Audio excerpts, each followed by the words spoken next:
You know, because I spoke to Colin about it. He's got the same headphones as me, and he can't. I can't get the mic to work. This is different to that controller issue. This is on my white one, but if I put the other headset in, it works fine. It's Xbox got some really weird things going on with their headphones. Shit, it does your head in. I know there's a Dolby app or something you can download, isn't there, for mucking around and stuff? But yeah, you have to pay for it. It's actually quite good. I've got that. I've downloaded it because it works on the PC as well. Dolby Atmos, isn't it, or something? Yeah, so I use it with my PlayStation headphones on my PC, and the sound's really, really good on it. Yeah, it just gives a bit of extra bass, and when I'm playing PUBG, the sounds more surroundy. I just wanted to use it for when I was playing the Evil Within, because it obviously adds to the tension, doesn't it? Yeah. Another note before we start: who's going to Peebs' wedding thing? I got an invite. I'm waiting for his invite. Sent him on address and everything. Yeah, I've got the invite. I'm pretty sure I'm gonna go. I'm at another wedding, I'm afraid. Sorry. Are you going on your own? Who, me? Well, yeah. No, he's bringing Marcus. No, I'm gonna bring Leon and Marcus along. Yeah, because I don't know if my missus is gonna. She can't go because she's working. Okay. Because it's a Friday. It's a Friday night. You're off the leash, Paul. What? Yeah, I know. Yeah. Yeah, that's right. Yeah. Watch out, ladies. Stunties in the room. No. That's cool. Lock up your grannies. Oh dear. Oh dear. Oh dear, indeed. Okay, we ready? Yeah, what's the order? So. Okay, what's the order? So, Colin, Stunty, Darren, Dan.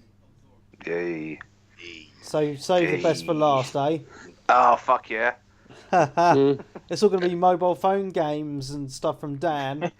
Puzzle Fight is definitely in there. Okay, happy with the order? Yep. Okay. Yeah, just remind me when it comes to my turn. You're after Stunty. But right. Before Dan. Okay. And a 3, and a 2, and a 1. Hello and welcome to Mojo Radio, episode 444. For Tuesday, the 16th of January 2018. I'm your host, Mark Webb, Gamertag Pearson ID, and Steam ID Webby317. And joining me on this fine evening is... Not dialing in from a shithole country, it's Kali Wally. Don't ever put blinds up with your missus. It's like one of those bad boss battles. It's #1 Stuntmaster. Oh shit, it's me, isn't it? Oh well, I doubt you'll really hear me moan today anyway. It's Sensei Switch. Said my dad. They like the fun like that. Oh man, we've got the old school crew on for this show. Hello. Hello. Are you calling old? You old man. Oliver. So, it's that time of year for us to do our Game of the Year show. Yeah, a whole 2 weeks late. Some would say we're late. I like to say we are well prepared. Yeah, just refining our lists down and making sure. Well, I have to say that 2017 was a busy year. Too many games came out for even me to play. So, Definitely. There's going to be some big games on my list. There's going to be some big games out there that aren't on my list because I haven't had time to bloody play them, including Assassin's Creed, unfortunately, and that's one of my favourite game series. The amount of games that come out this year that are big games. I mean, I've written a list actually at the moment of 25 games that I want to finish this year. That's not including buying any games. I probably won't. I started this last year and I did 10 last year. So this year I'm going to try again. I've dumped a few of them from last year off, but I have kept a couple like I don't know, The Last Guardian, stuff like that. Yeah. But the problem is when you look at that list, and this is the big issue with today. A lot of these games, they're not 5-hour games anymore. They're like 30 to 50-hour games. I mean, that doesn't include the stuff you get free from PS Plus or games with gold. I mean, realistically, you could just do 1 year of buying a load of games, and the next 2 years you probably couldn't buy. You could not buy any games at all. and just use Games of Gold, PS Plus, and then just deal with the games you've got. It's just madness today, isn't it? Not including the multiplayer. Do you remember, Stunty, on the podcast in the 360 days when we would moan about games being only 8 hours long? Yeah. And now we're kind of pining for those days again. I want another The Order, which is 6 hours, which everyone bitched about. I loved that. I thought that was brilliant. Yeah, over and done, enjoyable. Yeah. So I mean, even stuff like Wolfenstein 2 is like, what's that, 15 hours? That was quite a long game, but I enjoyed it immensely. Oh, yeah. But I'm just saying, But there we go. Okay. So, shall we get to our Game of the Year? So, yes. Because the show would take forever if we did a top 10, we're only going to do a top 5. That's because you haven't played 10 games. And that's because most of us haven't played 10 games that came out in 2017 as well, yes, admittedly. Because obviously it has been a busy year. And I've kind of stuck to my vows so far of not buying any games this year. Kind of. 14 days in, I still haven't cracked. Yeah, but we haven't had any games come out this year yet. Okay. Well, there's been quite a lot of games on the Switch that I've been like, I want to buy, but I haven't. So you won't last. I will last. I'm telling you now. No, I don't think you will. I don't think you will. Until Final Fantasy VII Remake is announced. Imagine but that'll come out next year. Those games will look on your new television set. Yeah. Ooh. Yeah, that's what I've got PC for, though, mate. You know what I mean? So we're all running around. Well, not running. All I don't know the word for being on a horse. Giddy up in on a horse on Red Dead. Riding. That's the one. Cowherding. Co-op cowherding. Yeah, yes. We're doing that, and there's Webby going. Oh man, I want to buy this game. Get along, little doggy. Yeah. I'll be Clint Eastwood. Well, I think a big reason is I just was burnt on so many games last year of getting them on release, and then within a month they were like 20 quid. One game that really springs to mind for me is Gran Turismo. Bought that on so much launch day, 40 quid, and now it's like £18.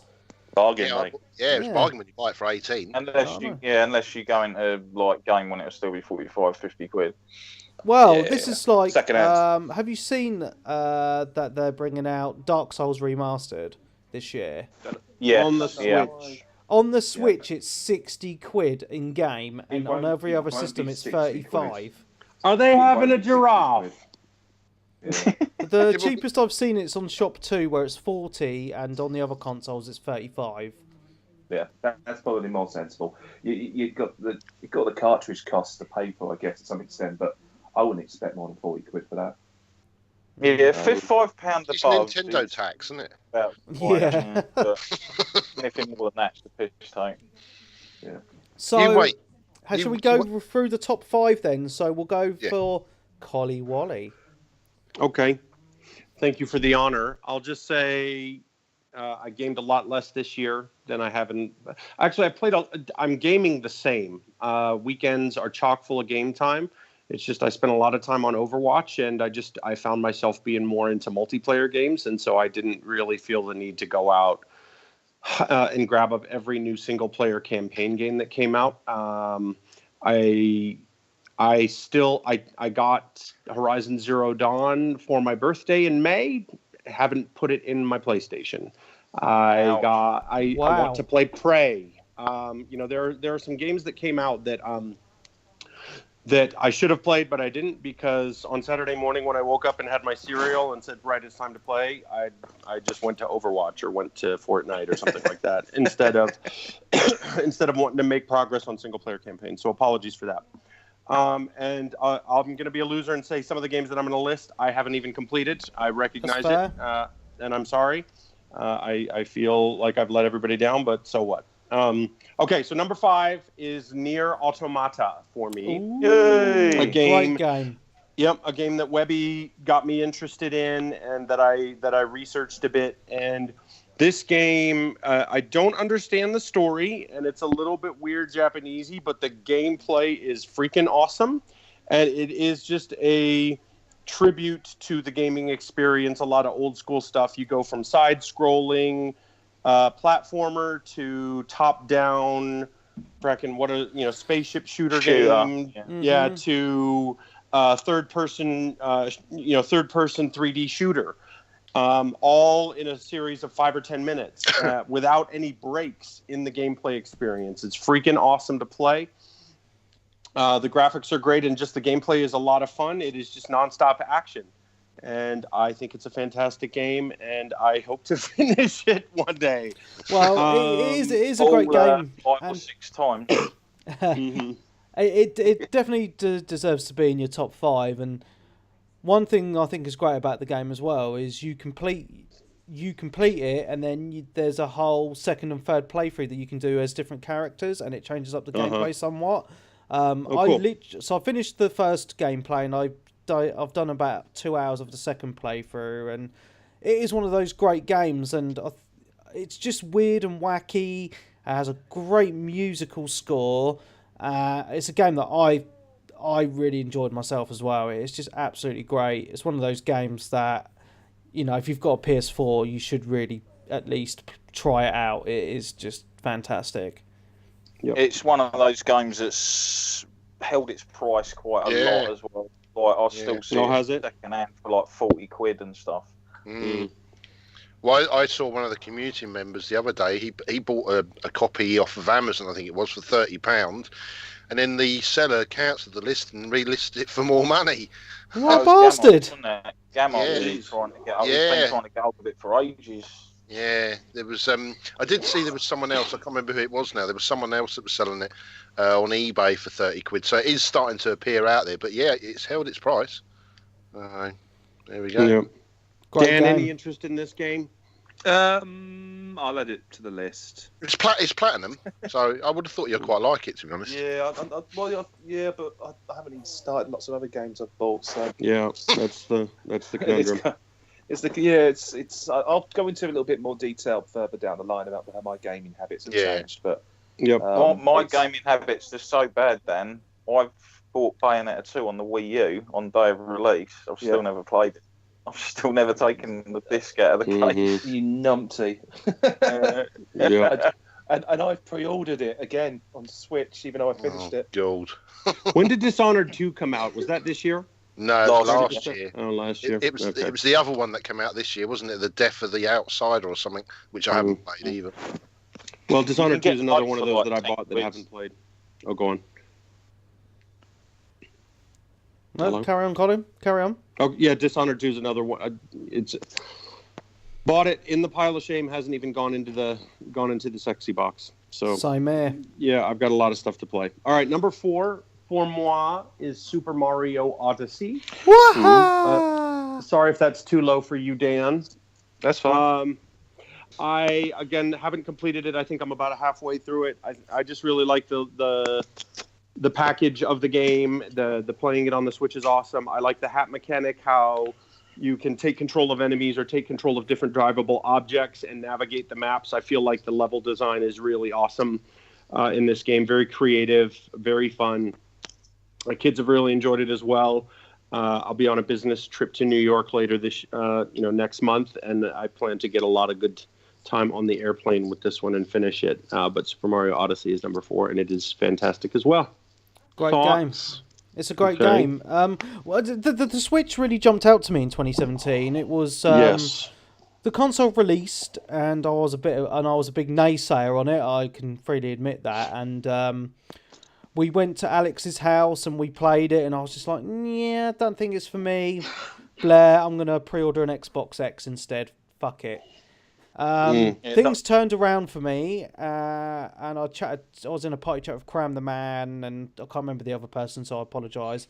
And he was saying, you should really cancel your Xbox and get a Switch. All these games are great. I'm really playing it a lot. When the baby arrives, you'll appreciate the Switch as well. Blah blah blah. And I was like, you know what? Fuck it. I'll pick it up. And I have to say, I've come out of the end of 2017 with the Switch being probably my most played console of the year, and I think it's amazing. I'm fucking loving the thing. It's just great. The games that have come out for it are just second to none, And that's what a gaming console's all about. It's nothing without the games, and Nintendo and the third parties as well have brought out some great content for it, and it's just a great experience. Yeah. Totally agree. Yeah, not picking one up is probably one of my biggest regrets of last year. I will definitely get one at some point, but yeah. Got to do it. It's awesome.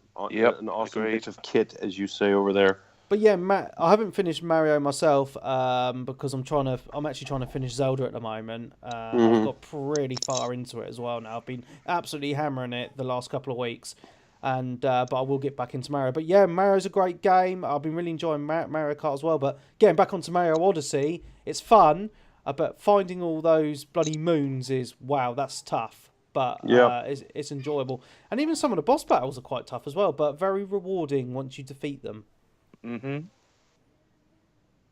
Dan, have you played this game? Well, yeah, for sure. Good man. I finished it. Good job. There's a whole different end game that opens up once you've done the main quest. What, to go back and get the moons? Or something else? There's more activities to do. There's more things to do. There's all sorts of levels open up further. Completing the main game is only really scratching the surface.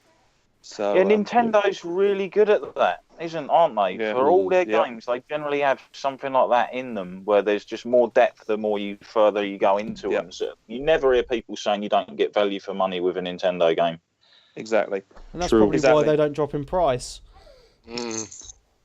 Well, their first party IPs, their system sellers are great, but then insisting that a third party IP that's been out for 4 years come onto your platform and sell for the same price. I think that's a policy that's, I don't know. They're doing man. I mean, I got sucked in with Skyrim. I wasn't going to buy it, and then I was like, well, I'm going to be spending a lot of time in the hospital. Skyrim is an ideal game to play, and I have been caning Skyrim on the Switch. And enjoying yourself. Yeah, it's perfect for the small screen. I mean, especially not bothered by the $60 price tag. Then you think it was worth it based on the fun you're having. It was worth it for me because I had a great time playing it in a hospital. Kept my mind occupied, and it just fits a small screen really, really well, right? Because you can just save wherever, and that's the whole. That's just great for portable systems. And it's one of those games you can just dip in and out of as well, and just like do some quests, do some exploring. You can put it down for a month or so and come back and just carry straight on if you wish.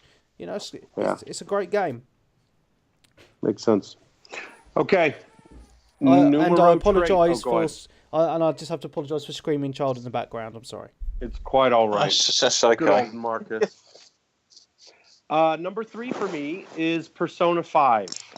A fantastic game, and by far the most, well, not by far, but it's the most time I spent with a single-player experience this year. I am close to 100 hours on Persona 5, and am right at the final boss, but haven't played it in the last 3 months because other games came up and took more of my attention. Persona 5, for people who don't know Persona, very Japanesey. It's an Atlas game. You're a teenager in high school, and there's some supernatural crime stuff going on, and you, through the course of the story, meet new friends. They join your party. They have different abilities, and it's turn-based combat, dungeon crawl on the one hand, and then the other hand is the social navigation of Tokyo and the story component that's non-combat based. So if you haven't played I played Persona 4 Golden, first time ever playing a game like it and really loved it. Persona 5 is a continuation of that and also very, very good and has a really cool story. So Persona 5 is number 3. Ooh. I just think the game's a bit it just makes me laugh at times. It's just like, yeah, you can seduce your teacher and get around and give you freaky massages and stuff. It's like, yes, this is just bizarre. But that's the Japanese for you, dude. And Darren can tell us all about it. Yeah, yeah. It is a really good game. It's a game that I've personally really enjoyed this year, but I've not had time to finish yet. Yep.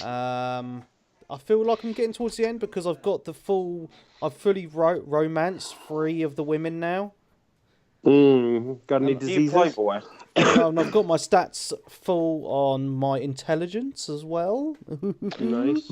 But yeah, I'm enjoying it. It is a bit of a grind though. When you get to the palaces, you're just like, oh, sometimes you think, I wish this would just bloody well end now, because it's just sometimes it just goes on and on. But then the social aspect of the game is kind of where it shines, I feel. Yes, the combat and the dungeon crawling is not the main part that sells it. It's it's how you evolve your social links, how you interact with the different characters and their different personalities, and that type of thing. Bonding with your fellow teammates.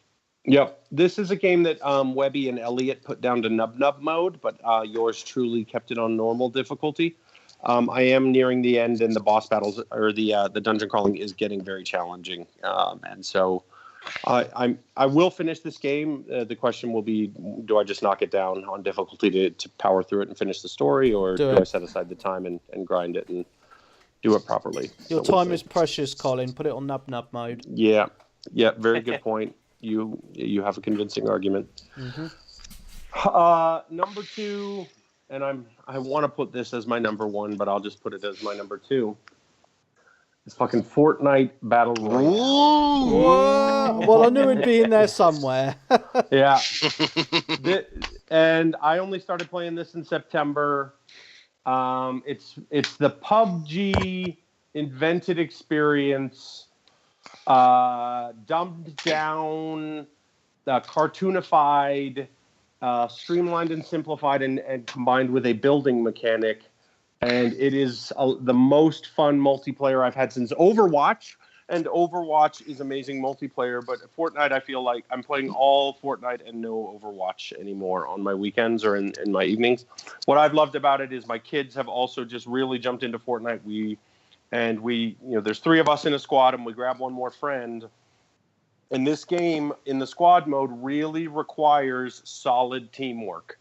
Paying attention at all times. You can enemies can crest a hill and open fire on you, and you are dead in 3 seconds. And the whole one life to live mechanic where you don't respawn really makes it matter. And I just really, really enjoy having to be constantly on alert, sharing of resources. What kind of guns do you have, teammate? Okay, I have these guns. Swap me for this, swap me for that. Who's got bandages? Who's got a med kit? There's so much team collaboration because it matters that you have 4 guns in every fight to maximize your chances of winning. And then just the map navigation. Played this a lot with Paul. Really enjoyed playing it with him. Dan, I'm hoping you get into it more. I've played a bit with Webby, and Webby's had some good fun on it. Darren only plays the PvE, which I just can't understand. But for just having so much fun with, I don't imagine myself stopping playing this for the next 8 months. Like they are going to continue to put out massive amounts of content for this game. They're getting a huge map update into this game where they're adding like a downtown core city I've heard. Mode to the map. They're adding like a junkyard area. They're totally like expanding and enhancing the map. And so this is a game where it's free to play, so there's no excuse to not give it a try. But my kids have spent quite a bit of money, still less than the price of a full price title. But they're saying, "Hey, Dad, I want to spend my allowance on skins for Fortnite or a new pickaxe in Fortnite." And because they just have so much fun on it, it's what we're playing all the time. And so I really credit the game developers for doing this. Donald Bustard's one of the chief guys behind it. He's a Utah native. I met him at a gaming expo in Salt Lake 5 or 6 years ago. Really nice guy. Just the success of this game couldn't happen to a better dude. So I just love supporting this game, and I'm really happy with the way it's turned out. If you have hours and hours of enjoyment from a game that you didn't pay any money from, there's literally no reason not to sling the developer a few. Exactly. That's been the whole mentality. So Go ahead.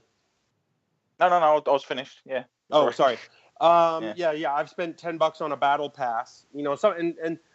Some of the cool skins, they're like $20 a piece. Oh, hell, bloody hell. But they've I know, but it's totally free to play. It's totally cosmetic. But you see people play. They'll do this because they're playing it so frequently, and it's like, wow, you've made a really cool game here. I'm having fun with this. Yeah, boom, I'll drop 20 on a skin.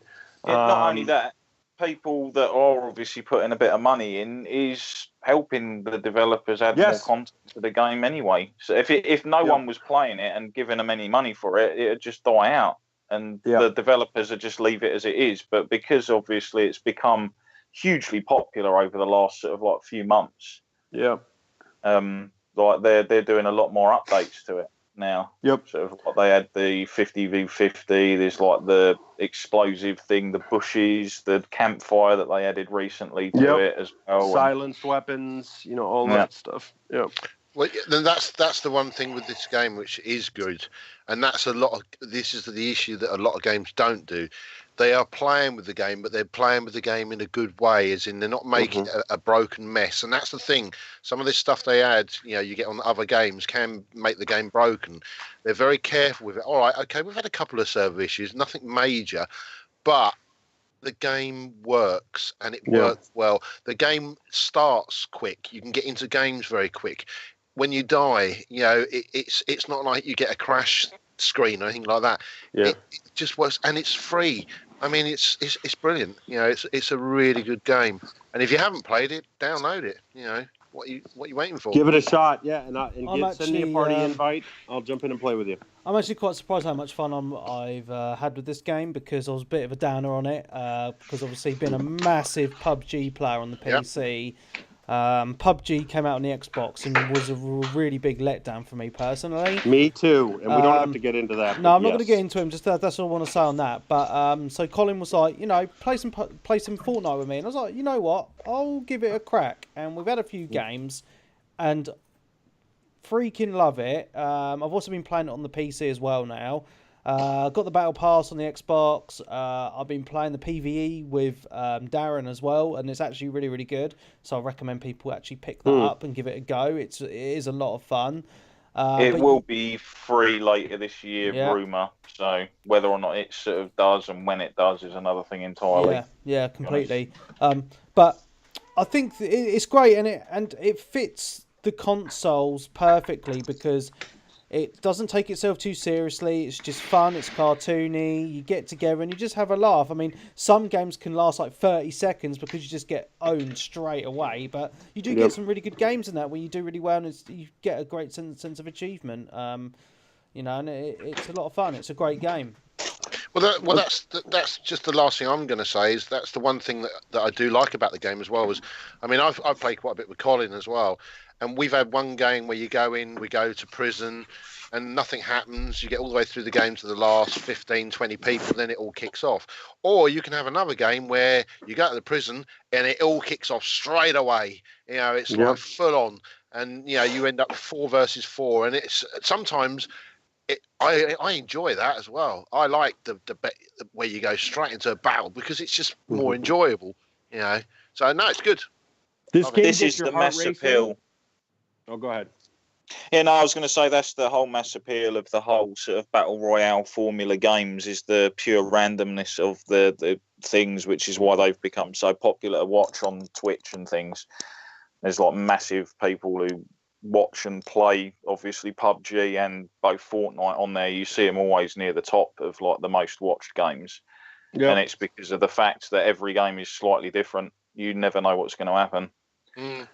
One thing I found so fascinating about this, just a couple reflections. I'm at 10 years ago, I was hardcore Call of Duty. Favorite mission was the ghillie suit mission in Call of Duty 4. Uber tactical, uber realistic shooter. I want the real experience of being a Navy SEAL or an SAS, fighter or something like that. Like I've, as a father of kids now, like the blood and guts and the tactical, like the stuff being true to life doesn't matter to me. Just give me a fun experience, even if it has a cartoony veneer. I just don't care. I just want something that's accessible that I can play with my kids. I don't want a lot of, foul language and blood and guts and viscera and things like that. More family friendly. You've had your daughter playing with us, no concerns with Fortnite. If somebody dies, they just fall to their knees and fade away. You don't have to have all that crap in it. And so but the other side of that is I've seen famous like vines on the internet and on Instagram and on Facebook of there is an apartment room full of 20-something dudes, and there's a bong on a coffee table, and there's like a picture of these are kids that are like these are guys like right in the middle of the dude bro phases of their lives, and they're playing Fortnite with each other, and a guy wins, and everybody in the room is screaming and jumping up and down over this cartoony game. You know, it's just so fun to play. I don't think there's a lot of barriers in terms of you. I'm a 37-year-old guy. I'm playing this game. You could see 20-somethings. You could see 8-year-olds, playing this game and all in the same party and having a fun time. So, again, just quality all the way through. Dan, get on it. I would also say I played it a bit with Peebs, and Peebs. I played it maybe 45 minutes with Peebs, and it got to the point right towards the tail end. Peebs was getting kills after he learned how to dive down and where the weapons are and things like that. And he was like, "Yeah, this is fun." And of course, he hasn't played it anymore since then, so I have to get on his case about it because there's no Chivos. There's no Chivos in the multiplayer. And he's down the pub with his missus. Yeah, all the time. Getting shit faced. Watching Towie or whatever else. He's worse than Dan now. Yeah, he is actually. You can have that mental. Alcoholic. Yeah, alcoholic. So play Fortnite. I'd love. I just want to keep playing this game nonstop. Number 1.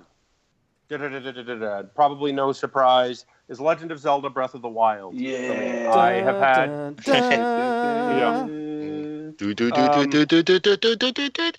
had so much fun with this.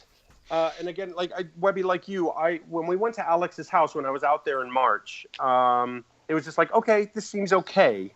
Mm-hmm. You just need to spend a little bit of time with it. And I think to figure out where things are, I think it is a slow burn starting game in that it can be very, very challenging if you don't play the game the right way at the beginning, meaning you don't have a lot of stamina, you don't have a suit that'll protect you from the elements, and you're trying to walk through snow, or you're trying to get somewhere, or you're trying to climb a really high cliff and you don't have the stamina, you keep falling and dying. You gotta be a little bit particular about the way you play the first maybe 3 hours of this game. Yep. And then it really starts to open up when you get to that first full village. You start to get the soul stone, whatever it is, where you go to the shrines you unlock. You can go and cash them in for more hearts or more stamina. Excuse me. I'm the one that played this, and I beat the 4 divine beasts without having the master sword. And then I went and got the master sword, and then I spent 40 hours just doing shrines, unlocking all the different provinces and getting all the shrines before my Ganon battle. And then I did Ganon. So I did divine beasts right away, then shrines, then Ganon. And I got 108 of the 120 shrines. I had a fun time just on my laptop next to me, just seeing a map of where all the shrines are and trying to find them, cheating a little bit, if you will. But the puzzle dynamic and the recipes, hey, I need to go down to Gerudo Town and get some spiky durian so I can make the dishes that are going to, give me so much health when I heal. Learning how to play the game the right way and what kind of some of the secrets are about the game was really fun. It's just a masterpiece. Really, really good. Most fun I've had in a third-person open world game since Skyrim, and it's worth buying a Nintendo Switch for by itself. So get on it, people. Well, I initially struggled with Zelda: Breath of the Wild in regards to in that because I wanted to explore the map. So I took a very Assassin's Creed mentality to Zelda, rightly or wrongly, and I wanted to just climb all the towers straight away, so I had the map unlocked. Doesn't work like that, mate. That's all I wanted to do. That's like, I'm not going to do anything else until I've done this. And obviously, you go to certain areas and it's either too cold or too hot, and Link's freezing and then he dies. I'm like, or there's guardians blasting you to bits with their lasers in one hand. Yeah, and it's doing my head in. I'm like, I can't be arsed. This game's shit. And I put it down. Oh, and the other thing was the weapons always breaking. I was like, this is annoying. I'm putting it down. Oh yeah, breaking weapons. Yeah, that part sucks. But that is annoying. And then, I didn't play it for ages. And then a couple of weeks ago, I thought to myself, I'm going to pick it back up again. And I did cheat a little bit. I went on to the internet and looked at some guides on what food to cook to, so I wouldn't get cold. And then I earned enough rupees, so I bought the outfit that I would never freeze. And I bought the outfit where I would never get too hot as well. So I didn't need to bother with making these stupid potions. So once I got that, I was like, right, I want to get the Master Sword. So I just did shrines till I had 13 hearts and got the Master Sword. Then I was like, right, fuck this, I'm going to go and do all the Divine Beasts. So I'm now at the point where I've done all the Divine Beasts, and I've now done loads of shrines. I've unlocked all the map. I've done loads of shrines. I've got a bajillion hearts, and I'm like, right. What about your stamina? I can't be asked for that. So I'm actually finding that stamina isn't actually that important. Oh, it is. It's so important. You can climb mountains. Yeah, but you get that power where you can just fly in the air really high. That's fine. Nah, it doesn't work like that. So anyway, so I did the cheat. Well, I didn't do the cheat. I've got a map with all the shrines on. So what I've done is I've marked on my map with little chests where all the shrines are in the game. I'm just going from one to the next and just doing them all. So my task now is to do all the shrines and then do Ganon. Cool. And I'm really enjoying it. That's the right way to play it. So it's gone. You're going to get all 120? Oh, yeah, I'm going to do them all.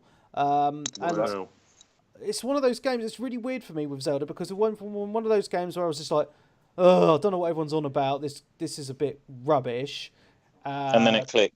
And then it clicked to me, and it is, oh my God, it is a fantastic game. It's so good.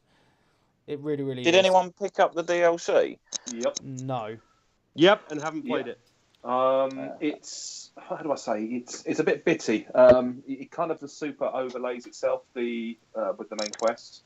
So you kind of like this dick around. I mean, it's kind of opened up new areas to me, which I missed first time around when I've been playing the game. Whether or not I'm actually playing new content or not is beside the point. So, but there are some cool unlocks you can get. I've got Majora's Mask right now, which is pretty cool, and a couple other bits. But yeah, I haven't got the mechanical horse bike. I haven't got to unlock that. But yeah, but I started doing bits and bobs, and it's going to take a bit more time. But I think if you want to spend more time with the game, the DLC's worth it. But it's not essential, if you see what I'm saying. I just want to say, if you're really annoyed about weapons breaking, go for the Master Sword as soon as you can. And also go for the Hylian Shield, or however you pronounce it, the Hylian Shield, which is in the castle, but it's like in a secret entrance at the bottom. You can just run in there, fight a really easy boss, grab the shield and run out again. Yeah. So, or teleport out like I did. And you got the Guardian Shield that'll shoot the lasers back at them, Webby? Yep. Yeah. That's freaking awesome, huh? You get that shield, and then Guardians are no problem. What's that? Hunting Guardians around Hyrule Castle. It's really satisfying. Yeah. Anyway, that's my list, man. That's a worthy list, Colin, a worthy list. Thank you. And there's no mobile games on it this year, so I'm very happy. Yes. Well, two Switch games, which could be argued are mobile, but anyway. Wow. Stunty. Right, okay. Here he goes. Yeah, right. Number 5. It's been a bit hard, really, number 5, because I've got quite a few games that could have jumped in at number 5. And to be honest, a lot of these games I haven't finished either. And this one here I haven't finished, but I've had a lot of fun with this. And this creeped up on me just recently. And that's Gravity Rush 2. Ooh. Whoa. Yeah. That is a shock. Yeah. For a PS Vita? No, for the PlayStation 4. PlayStation 4, yeah. Yeah, it's a really good game. It seems more accessible than the first one. I don't know what it is. See, I played the original Gravity Rush on the Vita, and it was good. I really enjoyed it. And then I played Gravity Rush on the PS4 when they did the remastered version. Yeah. And it wasn't really as accessible on the PS4. I don't know. I just didn't get into it. But this one I've really got into. I love the story. I mean, the art style is beautiful. I think it's better than it was originally, But it's just intriguing. It's just, and I think the story's a bit better as well. It's a different style story, and it's, I don't know. It's not much else I can say about it. But I just love the game. I mean, I haven't finished it. I've got loads of chapters to do. I mean, I did look up actually on a Google, which is the worst thing to ever do on any game, how many chapters there is. I was like, oh, here we go. There's another 100 hours before I finish it. But, this is going to keep me going for quite a while in 2018. But it's a very niche title. So I think a lot of people as well won't play this, which is a bit of a shame, really.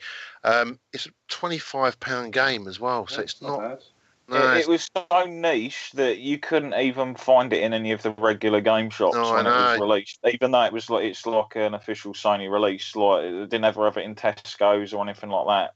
Never seen it in any of like the supermarket places or anything. In game and that it's there, but it is one you sort of have to look for.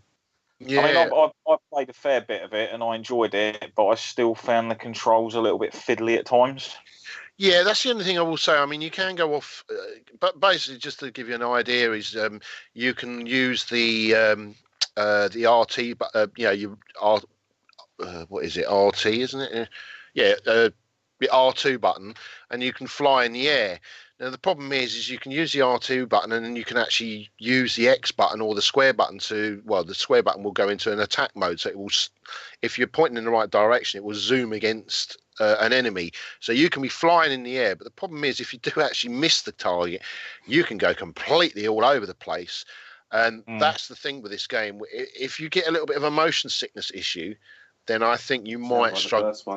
Yeah, you could struggle with this. Too bad. I thought the first one was a bit fiddly, again, as you described. It was all over the shop.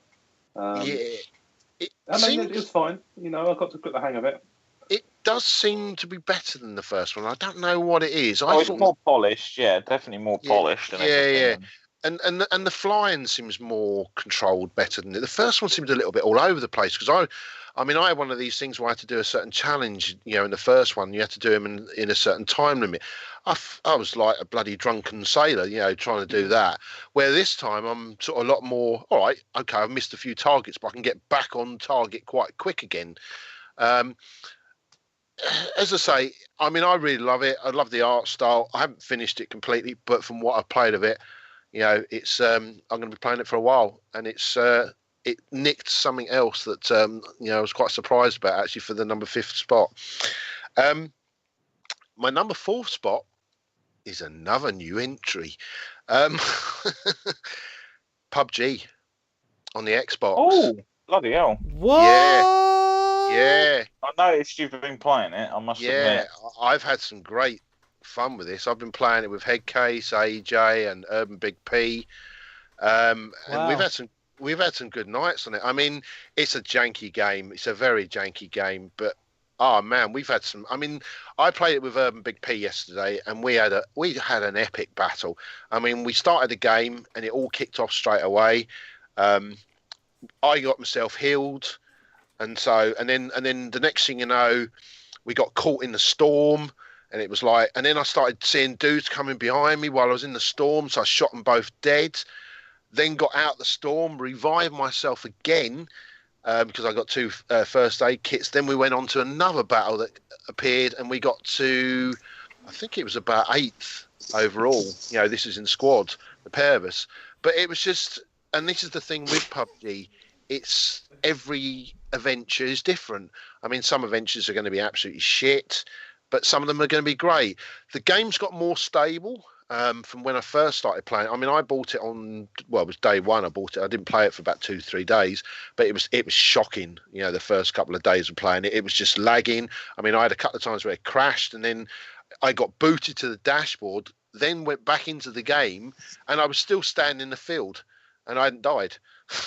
It's like, wow, you know, but I've had some good times with Headcase. I mean, it's great to play with Headcase again because I haven't played for him ages, and he's he loves his military shooters and stuff like that. It's going to develop. It's another game that 2018 I will play more and more of. The only downer of it is the shooting mechanic is a bloody janky old mess. It's not.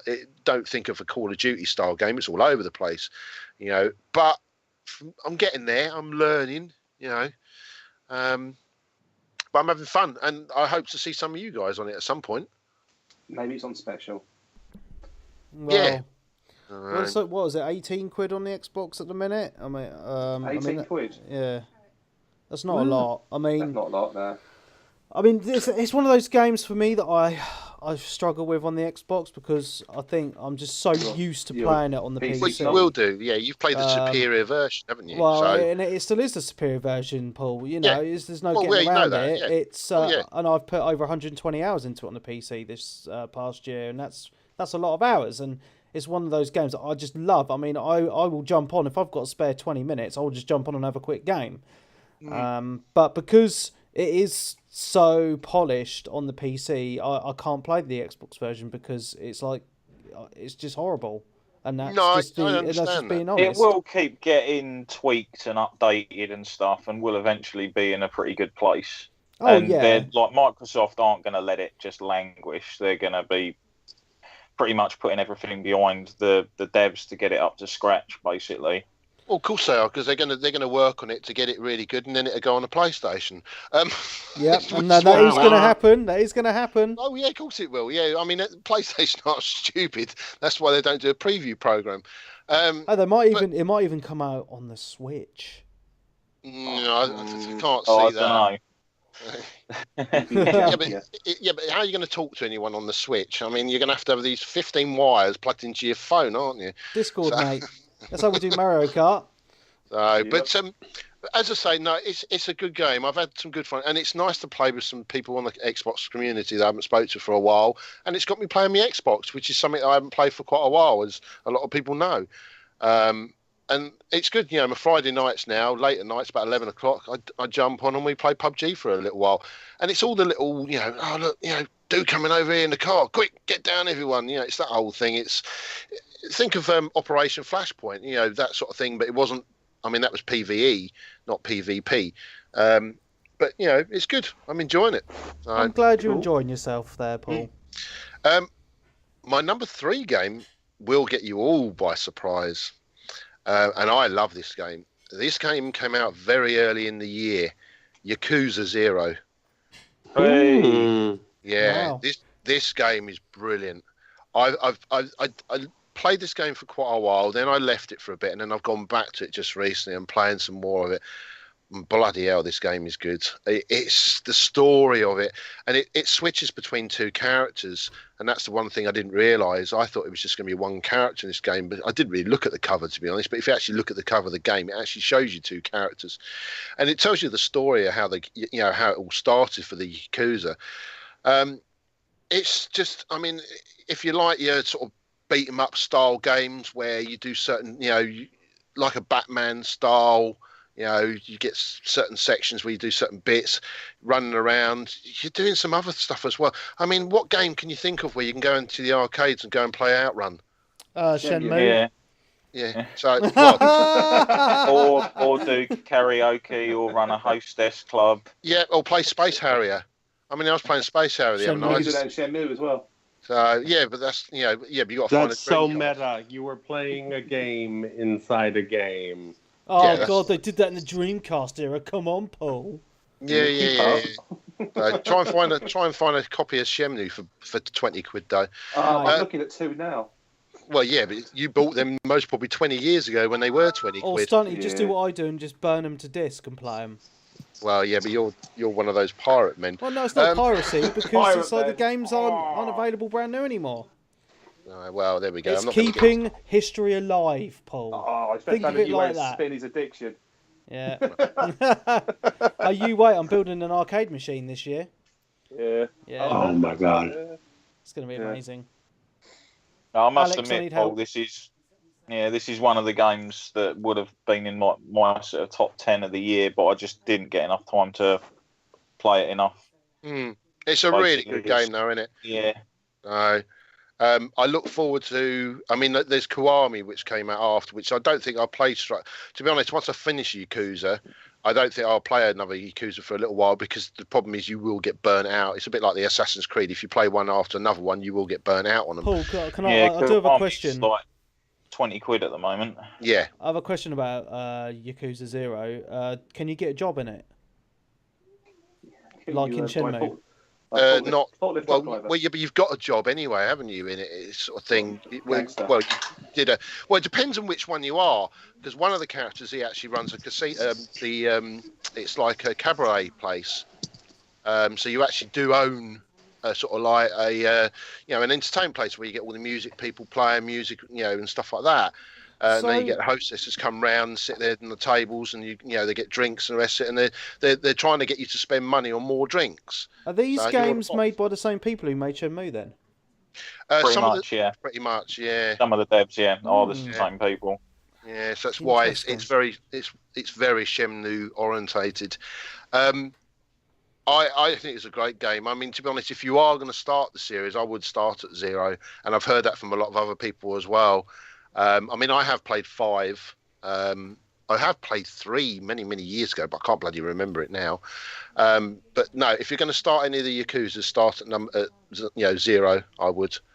And then Kiwami and Kiwami 2, which is out this year, and I think Yakuza 6 is out this year as well. Yeah, definitely. Yeah. There's been a little bit more resurgence for the Yakuzas because I think the West are starting to look at them now and realise they are actually a really good series because they've always been a little bit niche.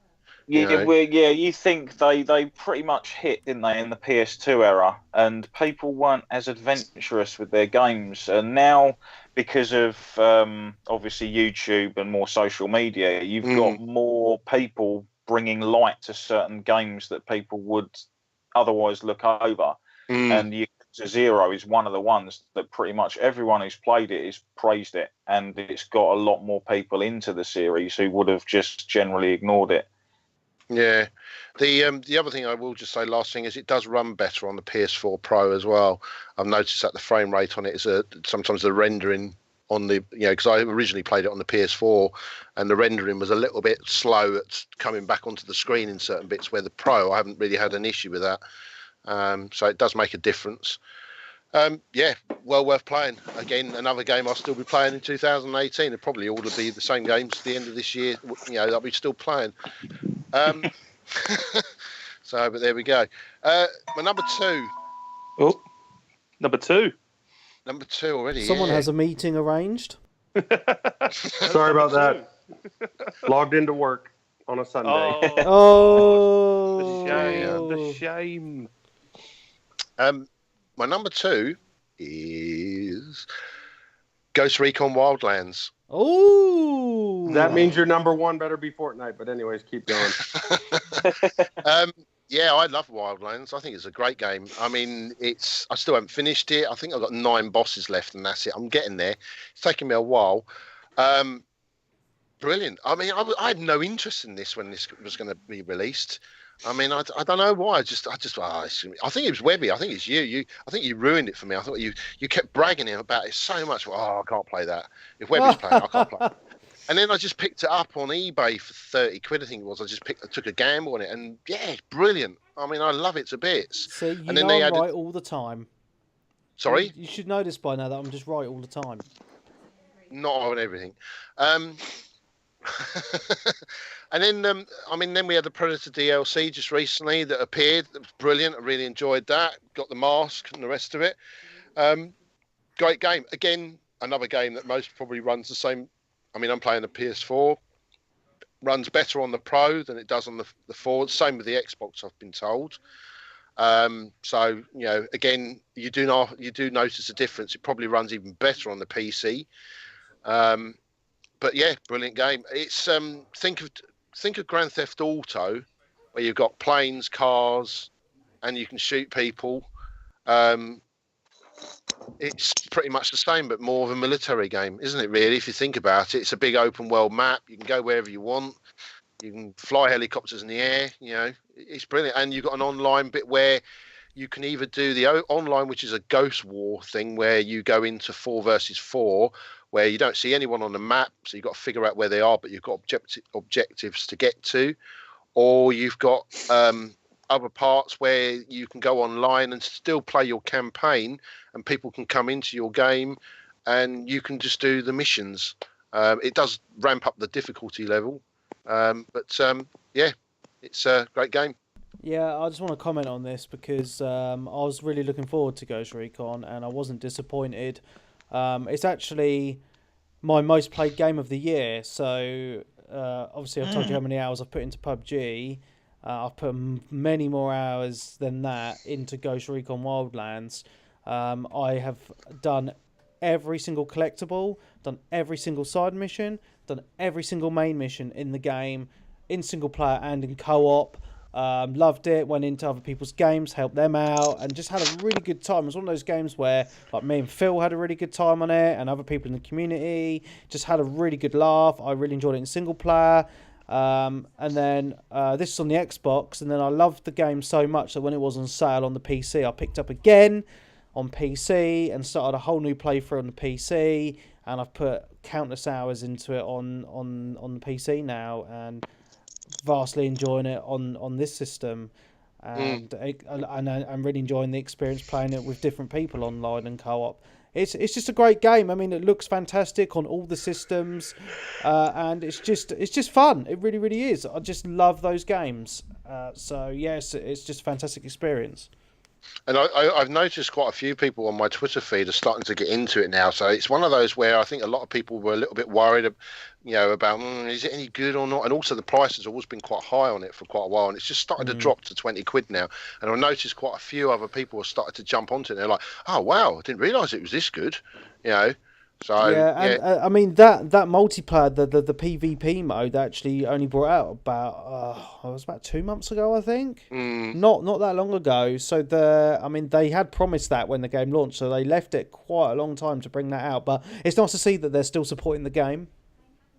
It'll probably do what the other one. What's the Rainbow Six, isn't it? Was it Rainbow? No, it is Rainbow Division Six or Rainbow Six. Rainbow Six Siege, isn't it? I mean, that's still getting bits and bobs, isn't it? So it's probably that Colin's favourite Ubisoft are actually continuing on with these games for a lot longer than they used to, where they just bring them out and just let them die.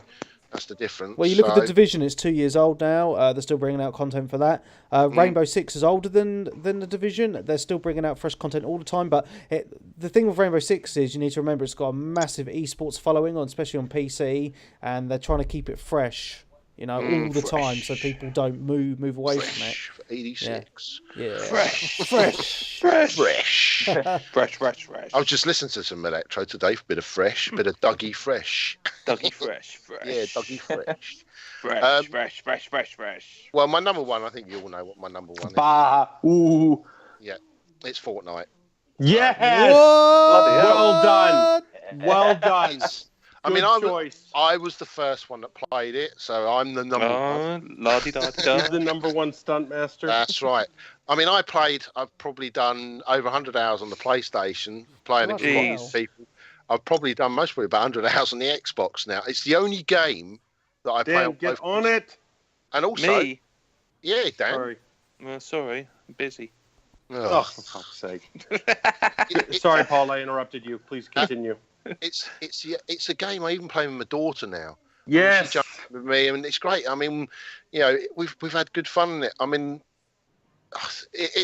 and they keep adding bits. As I said, we said this earlier. Brilliant game. It's as I said, like Colin, probably play it again for most of 2018, and especially if they had more maps and stuff. And the differences between this and PUBG, they are very, very different games. And people say, oh, it's just the same as PUBG. It's not. They're different. They're very different with the building aspect. I mean, the difference is PUBG. You could go most of the game and not see anyone. Where Fortnite, you're always going to see someone about because the maps are a lot smaller, and there's no driving, aspect in this game at all. You don't need a driving thing. No, you don't, because it's a different style game. It's not a military shooter. This is a fun, sort of again, still a shooting game, but different style. So, but there we go. I'm done. Cool. Nice. Who's next? Darren. It'd be you, Webby, wouldn't it? Or are you going last? I'm going last. Save the best for last, mate. That's what I always say. Fair enough. All right, yeah, this has probably been one of the hardest top tens I've done in years, to be perfectly honest. After sort of the last few years have tossed up a fair few disappointments for me in various ways. So there's obviously a lot of really good games that aren't in this top five. Sort of a thing. But I will start off at number 5 with What Remains of Edith Finch. All right. Wow. Great game, man. Really good. I'm sort of a bit of a fan of the supposed walking simulator to a certain degree, but I appreciate it even more when the story is told in really interesting and different ways. And I thought the way that the story in this game actually unfolds as you play through it is just some of the best sort of design in a game of that ilk I've ever seen, basically. Every single sort of part of the game and chapter of the game you sort of play through as one of the members of the Finch family felt sort of like completely different and added in different sort of like slightly interactive gameplay elements to it as well as it sort of went on. The game looked really nice. It had a really interesting, pretty cool soundtrack to it as well. Just thoroughly enjoyed it all round, and I believe now it is also coming to the Xbox One, isn't it? Pretty much, I think next week or the week after.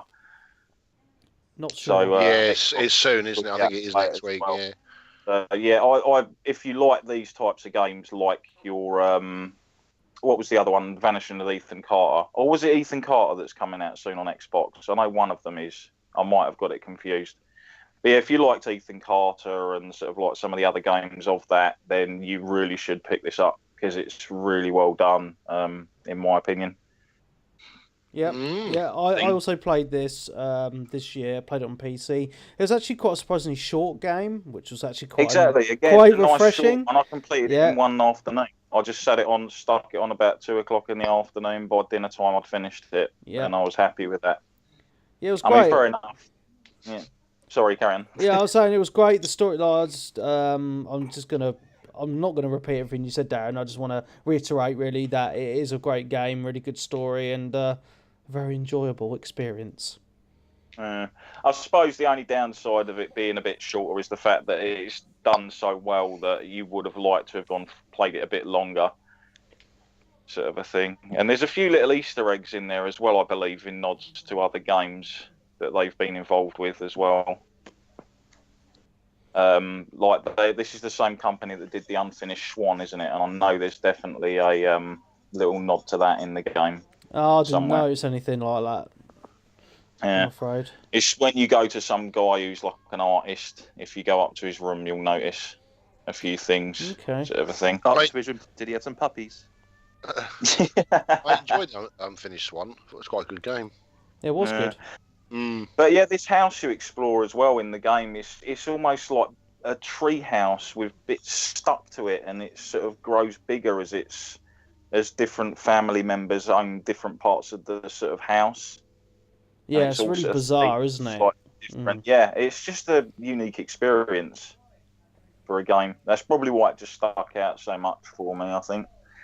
And at my number 4, a game I haven't finished, but I'm pretty much well into it enough, and I've put like over 60, 70 hours into it. So it's definitely a good game, in my opinion, and that is Assassin's Creed Origins.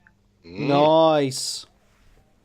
This was a game I pretty much poo-pooed from when it was first shown. Like I've said before, I was like, oh, Egypt, that's going to be boring, and like I'm not really interested. It doesn't look that great. I think I'm done with the Assassin's Creeds. And then this comes out, and Egypt's bloody good fun to explore. The game looks beautiful. The controls have been changed up a little bit. The mission structure is far more open, that I've noticed. It's like you can approach objectives in a way you want once again, rather than the go here, push this button, do this, run off bullshit that some of the other games actually had in them, where it felt like you were just sort of participating in a sort of like a scripted series of events rather than actually planning and doing something out the way you want to do it. And that's what I like from sort of these games. Sort of like I feel more of a part of the world if I can actually play the game the way I want to play it. It's just real good fun as well, going around exploring all the different parts and areas, and like even boring stuff like hunting animals for skins and stuff. You can see, you'll wander down sort of the beach at times as well, or the sort of area near the riverbank, and you'll see like lions and hippos going at it, or crocodiles and sort of other animals all in this. Going at it like humping? No, obviously like having a good old ruck over, yeah. Having a bit of a ruck. Not rutting. You just sit back, wait and see who wins the fight, and then pick off the victor with a few well-placed arrow bolts, and go in and scrape up your rewards and sell them off. Sort of a thing. But yeah, it's definitely one of the games I'm going to crack on with into this year. They're going to be supporting it with, I think, a bit of free DLC as well as some of the sort of like paid DLC bits as well. season passy bits, and if it's anything like what I've played, then it's going to be pretty damn good value for money, to be honest. Yeah, sorry. I was going to say, it looks like a great game. It's not on my list mainly because I've played it for about 2 hours maximum, so I can't really judge it from what I've from just such a little playtime. But my first impressions of it are, wow, this looks like a stunning game. It plays great, but need more time just to focus on that on its own, because from what I'm hearing, it's bloody huge. So yeah, the only reason I stopped playing it for a fair bit was the fact I felt like I was rushing through the game too quickly. Oh wow! And it was the fact that the world is so well designed and crafted that you kind of want to spend a bit more time in some of these areas to really appreciate the work that's gone into some of the design, rather than just sort of like go there, do a couple of missions, look over the countryside a few times, and then fuck off to the next area to never really go back there again. Yeah. Of a thing. But yeah. And my number 3, Fortnite. Wow, this is on a lot of lists. Bloody hell. Obviously, again, I was a bit sceptical when I picked this up, because obviously I picked up a physical copy of it. Because obviously I'll always pick a physical copy if I can over anything. And obviously, yeah, again, there was a lot of like, oh, why are you paying for a sort of like game that's in an open beta and stuff? And to be honest, within 2 or 3 weeks, I got my money's worth out of it straight away. I played more of that game than I have of other games that I've actually paid more for, and I've finished. Was it a code you got or a disc? It was a disc. Oh, it was a disc. Oh, okay. It's an actual disc, yeah. Oh, okay. It's very hard to get hold of. I've never seen another physical copy of it since I managed to pick it up. I haven't seen it physically in shops either or anything. So no, I didn't know that. Yeah. But yeah, it is possible to get hold of physical copies. Most of them probably they probably did a limited run, and now the rest are on eBay or whatever, I'd imagine. But yeah, I still play this daily, log in, do my dailies, run around, sort of like the PvE. I've unlocked loads of stuff in it. I'm still unlocking loads of stuff in it. Like I said, when this goes free to play, if it goes free to play like it is, it's fucking bargain. I could get you a Fortnite disc for £46.29. Wow. I think I paid 30 quid for it. That's on Xbox, and on PlayStation 4, $49.99. Fucking hell. Wow. Just to put it in and play online. Pretty much. You can't do anything with it in 15 years, 20 years time, can you?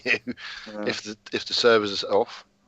Which they will and be. Again, like you've all said, it's constantly getting updated. They keep adding seasonal events to it that like give you like the chance to earn new characters, new weapons, new other bits and bobs, new little gameplay tweaks. And because it's one of these sort of supposed games as a service type of thing, it does mean they can constantly go in and change and rebalance stuff. I mean, there was someone I knew over Christmas, basically, there was a bug and he lost his entire inventory from the game.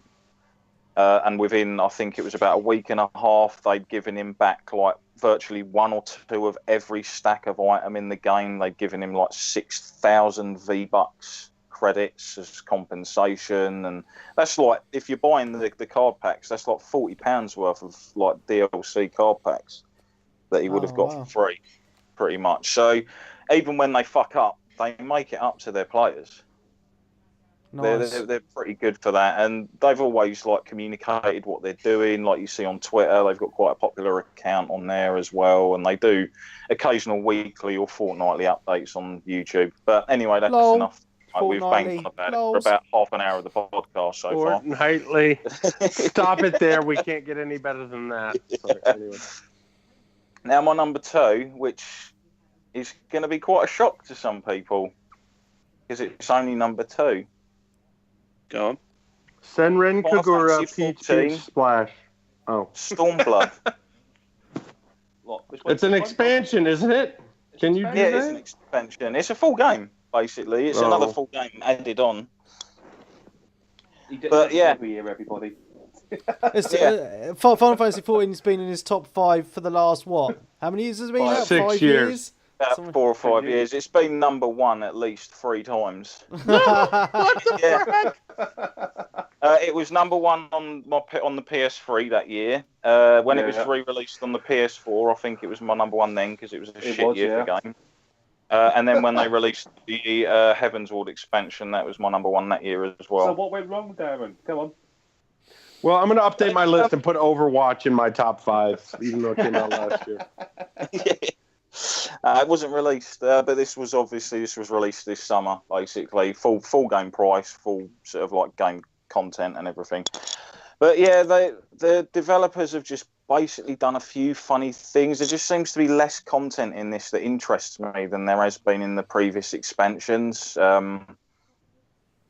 They've made a few concessions when it comes to like even some of the patch content, so we're only getting dungeons every even patch. We're getting like 1 dungeon every odd patch and 2 every even patch, which meant this part's patch cycle there was literally almost fuck all for me to do bar the story and sit through like a few cutscenes for the Hildebrand thing and basically just run this 1 dungeon over and over again for fucking months, because I don't particularly want to run the 3 previous dungeons because I've been running them for 3 fucking months over and over, sort of a thing. So I've still really enjoyed my time with it, and the new areas in the game are cool.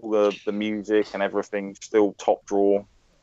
The storyline was fantastic and everything, but yeah, it's just a lack of the sort of other content that sort of like keeps me tuned in as much. I mean, like I said before, I find myself nowadays just regularly sort of like logging in, doing my dailies for a few hours and logging out. That's it.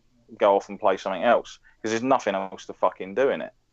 Whereas now, should I say, sorry, previously, I'd be on the game, as you know, Webby, pretty much dusk till dawn. Yeah. There's stuff for me to do on it, but now there isn't. I'm just finding there's less stuff to do, or less stuff that actually interests me to do. Well, in this expansion, all that interested me was doing the story. As soon as I've done the story, I haven't really played it since. So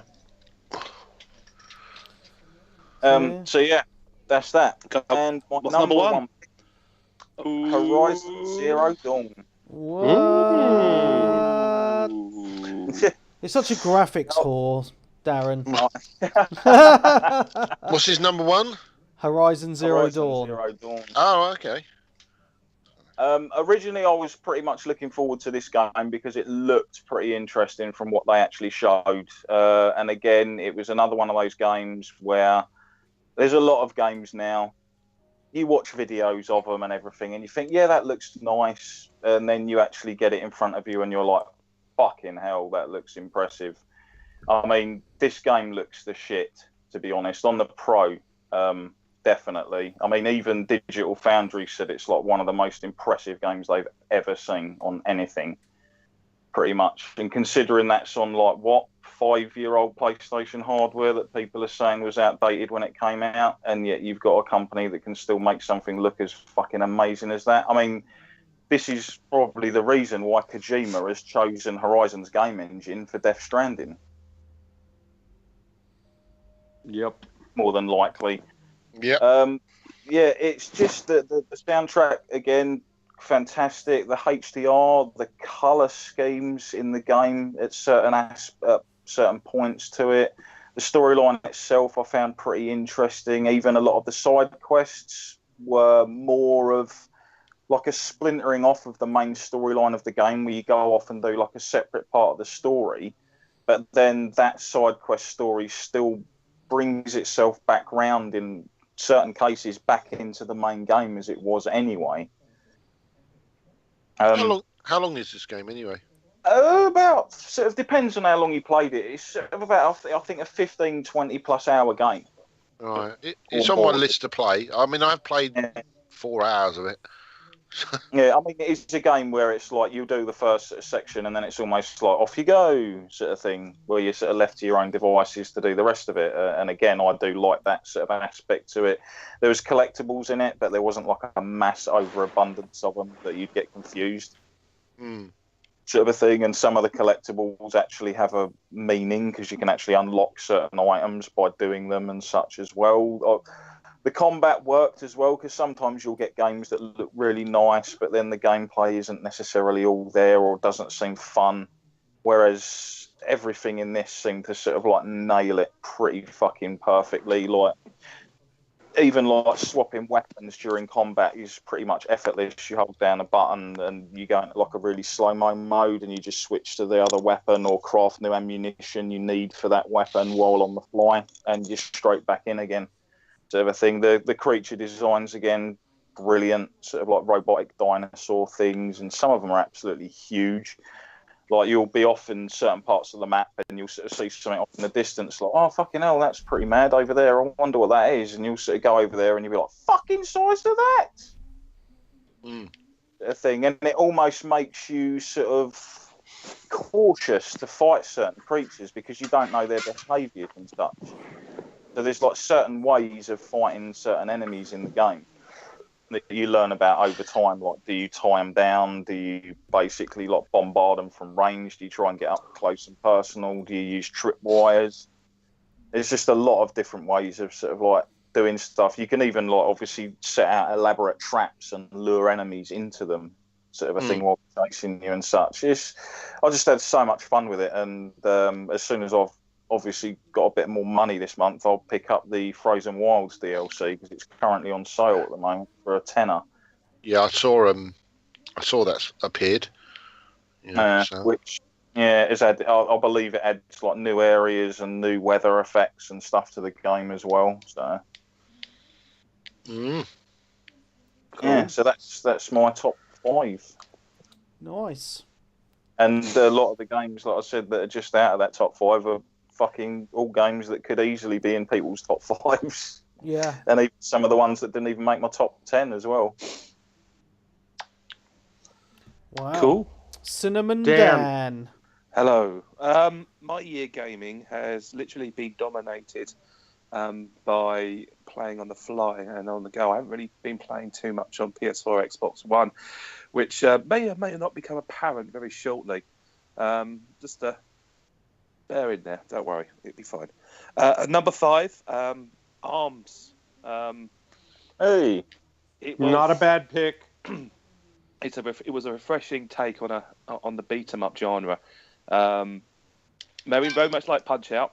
Very, very, very Nintendo. A completely brand new franchise, which they literally just snuck out about 2-3 months after Switch was released. And the beauty about this is that you can play it any which way you want. You can play it using the Joy-Cons. So you've got like a party game, like a Wii, which, to be honest with you, I didn't really stick with because it fucking knackered me out. And then I usually, or you can play it, in TV mode or in handheld mode, which actually does work really, really well. Actually, very tactical. It's less memorizing the special moves. It's more using the abilities and the strengths and weaknesses of your character to do the best you can. And there's little bits and bobs you can pick up as you go along. The other great thing about it is that they keep adding to it. There's new characters coming in every few weeks or so, all free of charge. New game modes are opening. They've got an in-game trophy system or badge system coming in now, which gives you like trophies, and then obviously it unlocks extras like points and currency, in-game currency. As I said, there's no DLC, nothing to pay for. It just works. And then I think anyone who's got a Switch really needs to give this a go. But yeah, absolutely. Agree. Your kids love it, don't they? They do. It's great. Cool. Number 4. Sorry, if you bear with me because my phone's gone funny. Number 4 is Splatoon 2. This one I don't know about. ARMS is better than Splatoon. You're such a Nintendo fanboy, Dan. God. Yeah.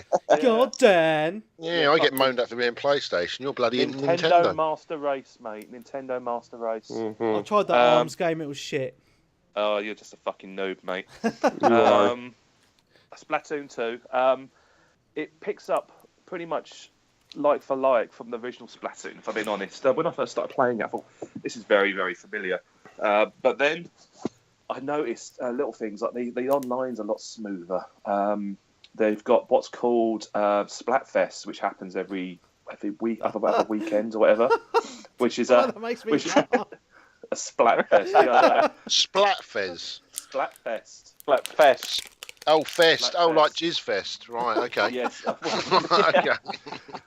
We're yeah, so exactly. mature on this Squad. podcast. I'll I tell you know. about it. I'm the old seer as well. Anyway, the aim of every other weekend is whoever has the most jizz, I guess. No, Who can jizz over Who can jizz over the most? well, there was a Splatfest this weekend. It was, but what the idea is, you go into the online lobby and you pick a side, and they're usually two diametrically or very similar things to a topic. So this time around, it was okay. Do you pick team action movies or team comedies? I put team action movies, and then you select your team, and then you're stuck with it, and then you just go into the online lobby and you just play games, and that counts. Your wins count towards your overall team score, and depending where you come at the end of the weekend festivities, you get some special bits and bobs or earnings or whatever. It's just a really cool way of engaging with the community. Very community-driven, focused game. I found a whole new section of it today when I was piddling around with it, just umming and ahhing about my top 5. I've discovered a hold mode that would give Gears of War a run for its money. Nice. So it's a game that keeps giving, and the issue really I had with it is I didn't really put as much time until recently with it. I always assumed it was online only, but it's not. There's a whole single player. The whole single-player campaign in as well, but also the online is where it's at. It's a really, really good example of what Nintendo do best. Loving it, fucking great, and I'm going to be going back to it again and again and again. I think because I've really got the bug for it this weekend. Just a 2-3 minute match, just dicking about, rank me dude up, unlock some shit. Make him dress him like he's just walked out TK Maxx. Job done. Number 3 is Super Mario Odyssey. Oh, what a surprise! Another Nintendo game. 3 for 3 Nintendo so far, doing well. Yeah. Oh, excuse me. It's a fantastic game. In any other year, it probably would have been number 1. But there's better games I played this year. I'm on the end game at the moment. Who's slurping? Is that you, Paul? Sorry, no, it's not me. Oh, someone's having a Splatfest somewhere. No, I'm not jizzing yet. Okay. I'm opening an opal fruit. Well, sorry, opal fruit. It's not me because I mute myself when I'm not talking. Isn't it Starburst? Yeah, it is. I call them opal fruits. That's what they really are. Is that Colin licking an ice cream or something? Negative. Okay. Someone's making weird noises. It's your mum. Onward. They must enjoy my dulcet tones. Anyway, Super Mario Odyssey. As Colin touched upon it earlier, it's a bit of a deceiver. I mean, a lot of the Mario games, especially Mario 3D World, was on the Wii U. I didn't really think that had much to do afterwards. So when you do the game and you go through it, it's pretty much standard 3D Mario by numbers, if I'm being honest with you. But it's so good. But at the end, when you beat Bowser and you realise that there's probably about 10 times more stuff to do, and I'm not kidding. There is an awful lot of power stars to get. There's extra abilities to get, costumes to unlock. And it's really, really nice. It's really cool. And they're adding more free DLC in next month, I think. I think the Luigi's coming in finally, but you can't play as it. And then there's some other bits and bobs as well. I think there's a brand new mini game to play as well. So it'd be nice to see that world constantly evolve. But yeah, good. It's good. It's good. It just didn't really... It's not a masterpiece, if that makes sense. It's not as good as Super Mario Brothers 3, is it? It's damn good. It's damn good. Yeah, I don't know.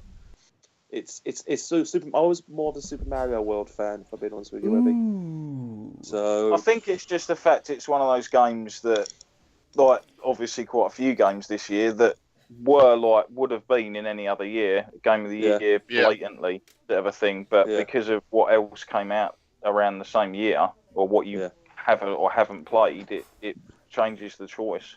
Exactly. Yeah, it's a big year for a lot of good games, and also a lot of games I've not even played as well. So that just tells you how good this year's been. Yeah. And I got a feeling that this year and 2018 is going to be another good year, and then that'll be it, because we're moving into the end of this generation then, I'd say, because, well, I don't know for Xbox because they're on a different timeline now, but PlayStation is on 5 years, wasn't it, at the end of this year? So, and you remember the Xbox 360 was sort of like at its best, sort of like the beginning years, 2 years in. So who knows? We will see. There you go. There we go. The oracle was spoken. Nostradamus. Nostradamus. Yeah. If I was the oracle, then I'll redo the Matrix. Right. Okay. Number 2, Mario Kart 8 Deluxe. Get in. Oh my God! I'm shocked that this is above Mario Odyssey, to be honest. Oh mate, I've had so much fun with this. I've had so much fun playing with you guys and being a dirty cunt. Fucking love it. Yeah, you evil. My daughter cried again over you. You fucking evil child abuser. I play this game dirty as fuck. I have no qualms about it. I will stitch you up. I'll drive in front of you with a banana hanging from my arse to make you slip over. I will do anything to fucking win. And it usually pays off. Sometimes it ends up in your face. And I played this I think it was my game of the year on the Wii U a couple of years back, and now it's number 2 on the Switch. I never get bored of it. I could play it on the commutes to just do regular racing. I've hooked it up to a cinema projector and played it on the big screen. What else have I done with it? I've played it on tellies. I've taken it around people's houses, and we've had parties playing it. We've played it on Joy-Cons, Joypads, all sorts. It's the ultimate portable party game. And I think it sells the fact that they were very wise, Nintendo, to get this out the door as soon as the Switch came out, because they realised that, a lot of people grew up playing Mario Kart, whether iteration it was, whether it be the N64 version, which seems to be popular at the moment. But, I grew up playing the SNES version. And as soon as, I think it was only back in those days, I think you can only play 2-player, couldn't you?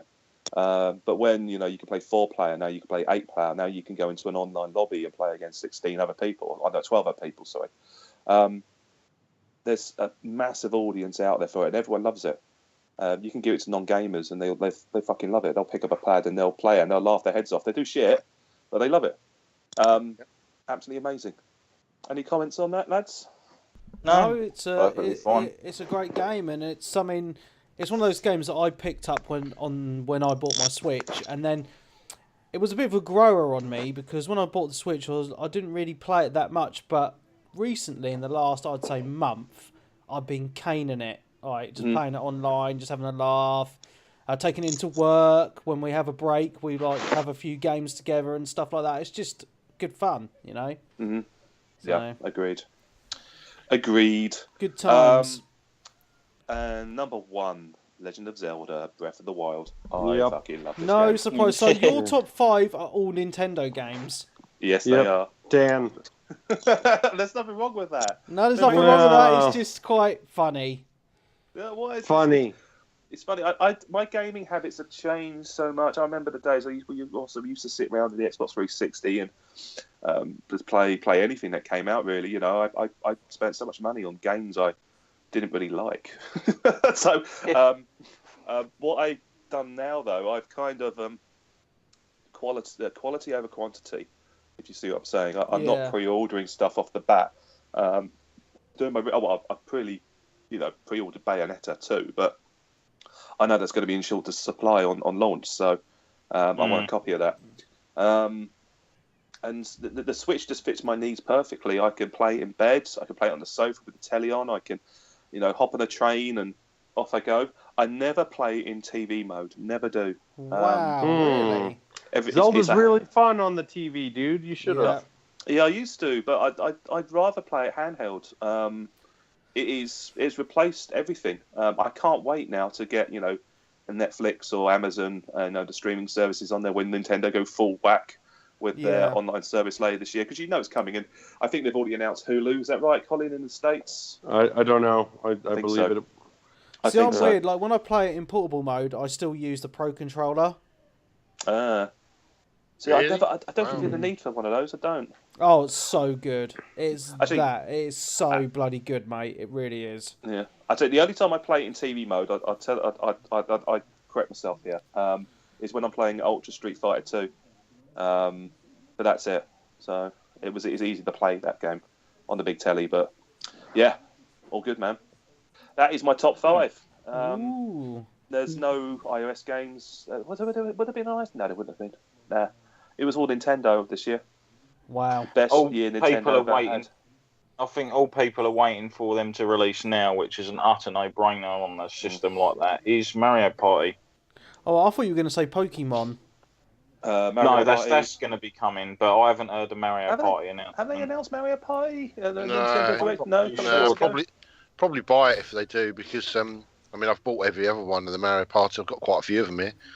Yeah. Or a Mario Maker would be fucking awesome. Yeah. Yes. Or WarioWare. Yes. Oh, we could do all that. Oh man, I mean, that's a possibility. I mean, although these games are rehashes or franchises that we're all established with, they are good games, and But they're fun. They're fun, and that's all I'm asking Yeah. now. I mean, I mean, Phil, if I cackle like the best of them when I say, do a headshot on someone and their head explodes and I'm playing a shooter or whatever. But sometimes you when you strip it all away, and it's the competitive nature sometimes of the big consoles turns me off slightly. I don't know. Hey ho. Next up, who's next? Is it you, Webby? Yeah, close so us out. the top 5 that actually matters in the world. Mm-hmm. I joke. Changing nappies, number Yes. one. Number one, yeah, it's been Crying babies, number 2. Number 2, 2017 's wiping been poo. It's been an Wiping amazing sick on your year. face. Obviously, my son was born, which was obviously the highlight of my year. He's awesome. So he's number 1. But in terms of gaming, I have my top 5, and at number 5 is Persona 5. Hey. Even though I've not finished Persona 5 yet, I think I've played enough hours of it to say that it's an amazing game. And the only reason I haven't finished it is because I just haven't had the bloody time. Yep. But it's a fantastic experience. I'm not going to go into it too much because we've talked about it to death already in the show. But Persona 5, definitely worth it, and I will endeavour to finish it this year. Good man. So that's my number 5. Number 4 is a game that wasn't going to be in my top 5 at all, but I put it there today. Zelda Breath of the Wild Good is man. my number 4 game of the year. Should have been number 1. No, it's a great game, don't get me wrong, but it's not the game I've had the most fun with this year. And Okay. I think I know what number 1 is. This Yeah, is so how do I'm I. doing my top 5 Skip is to the end. by fun times, alright? So, Fun times. number 3 is a game that did... So number 3 is a game that took me completely by surprise this year, and I would not have expected it to be in my top 5 at all, but I enjoyed it so much, it definitely deserves a slot in there. Nier Automata, number 3. Hey. I loved it that much, such a great experience, one of those games once I picked up, I just couldn't put it down until I finished it. The whole game just oozes class, the music, the gameplay, everything. The devs just put love into this game, and I enjoyed it immensely. Absolutely fan-dabby-dozy. Great game. Okay, number 2, it will be no surprise to anyone on this podcast. Number 2 is PUBG. Oh, Really? What? I don't know what your game is. Yeah, I know what it is. Yeah, I do. I know what it is. Freaking Wildlands. Oh, dear. So number 2 is PUBG, purely for the fact that I've had so much fun with it on the PC. I'm not counting the Xbox version in this at all. It opened me up to new people in the community. We've had such a laugh. Myself and Kirk have reconnected as best friends again, playing PUBG a lot on there, and yeah, I've had it's just a great time. Like, I can just jump on our Discord group, which you guys never fucking use, by the way. Yeah, because there's always the fucking politics channel. there's always people in there up for a game, be it on the Xbox, PlayStation, Nintendo, or the PC, even though it's mainly used for PC, and we just get games going, and it's a great thing. Love PUBG, and I will be playing it at the end of this year, I'm sure. It's a fantastic game. Okay. obviously, you're not going to be surprised that this number one for me is Ghost Recon Wildlands. Shite. One, Colin, Ubisoft is the greatest developer and publisher of all time. Number 2, this is the game I spent the most time with this past year and had the most fun with. On Xbox and PC, as I say, like reconnected with a lot of the community. Had some great co-op sessions with loads of people. The single player is absolutely fantastic as well. Your squad actually do what you bloody say, which is awesome. And it's so good I bought it twice. It's a fantastic game. It really, really is. That is my top 5. And I just want to mention 2 honourable mentions. No, not yes, I've got 2 honourable mentions. Evil Within 2, fantastic game, but it didn't quite make my top 5, but it will certainly be in my top 10. And Wolfenstein. Wolfenstein was freaking awesome, but it didn't quite make my top 5. I really enjoyed it. That is my games of the year, people. That was quick. Oh, well, you know.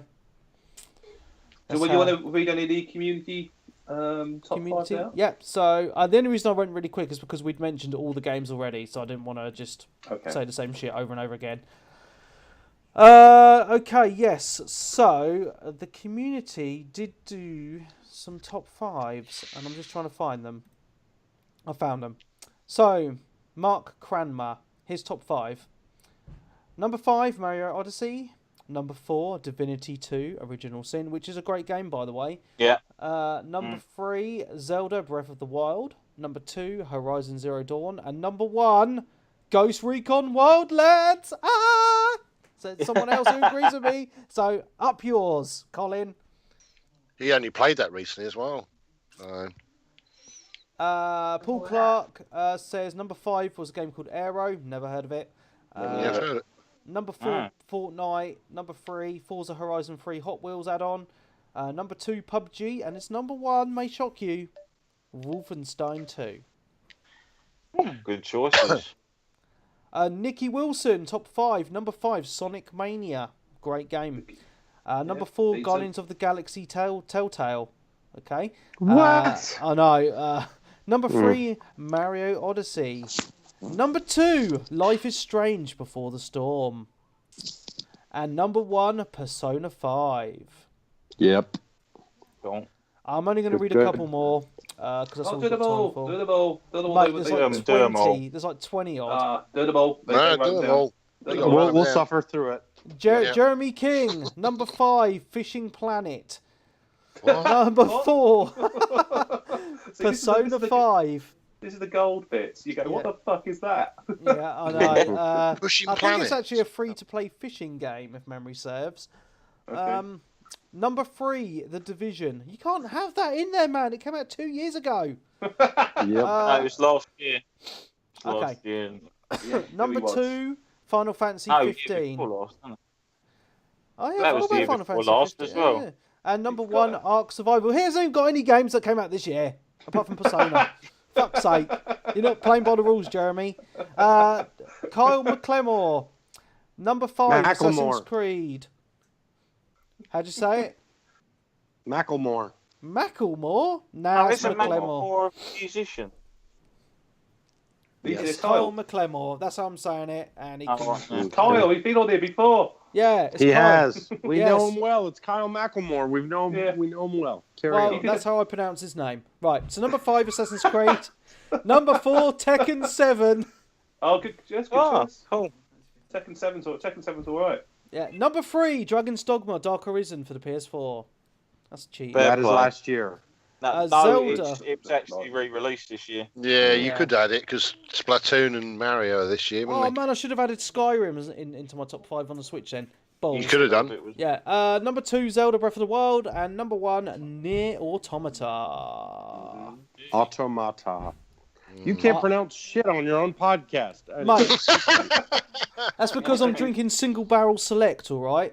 He's been taking elocution lessons from me. All right. I can't say shit, mate. Russell Soames. Am I saying his name correctly, or am I being a retard? Russell Sloan.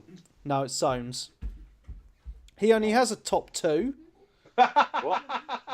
And one of them better be Fortnite. Number 2, Fortnite Battle Royale. It's been a tough year for him, hasn't Yeah. it? Number 1, Thimbleweed Park. I've heard good things, but I've never played it. I think he's been skinned. And his favourite game is Elite Dangerous. It did come out this year on the PlayStation, but it was last year, realistically. Okay, we've got Imran Roper, who played only 3 games this past year. Jesus. Number 3, Horizon Zero Dawn. Number 2, Ghost Recon Wildlands. Number 1, Resident Evil 7. Yeah. I started playing that and I shat myself and never went back to it. It was fucking terrifying. I played it at Webby's. It was okay. I'll tell you what. She stabbed you with the hand. I fucking went, fuck off. No. Really? Oh, I need to play this.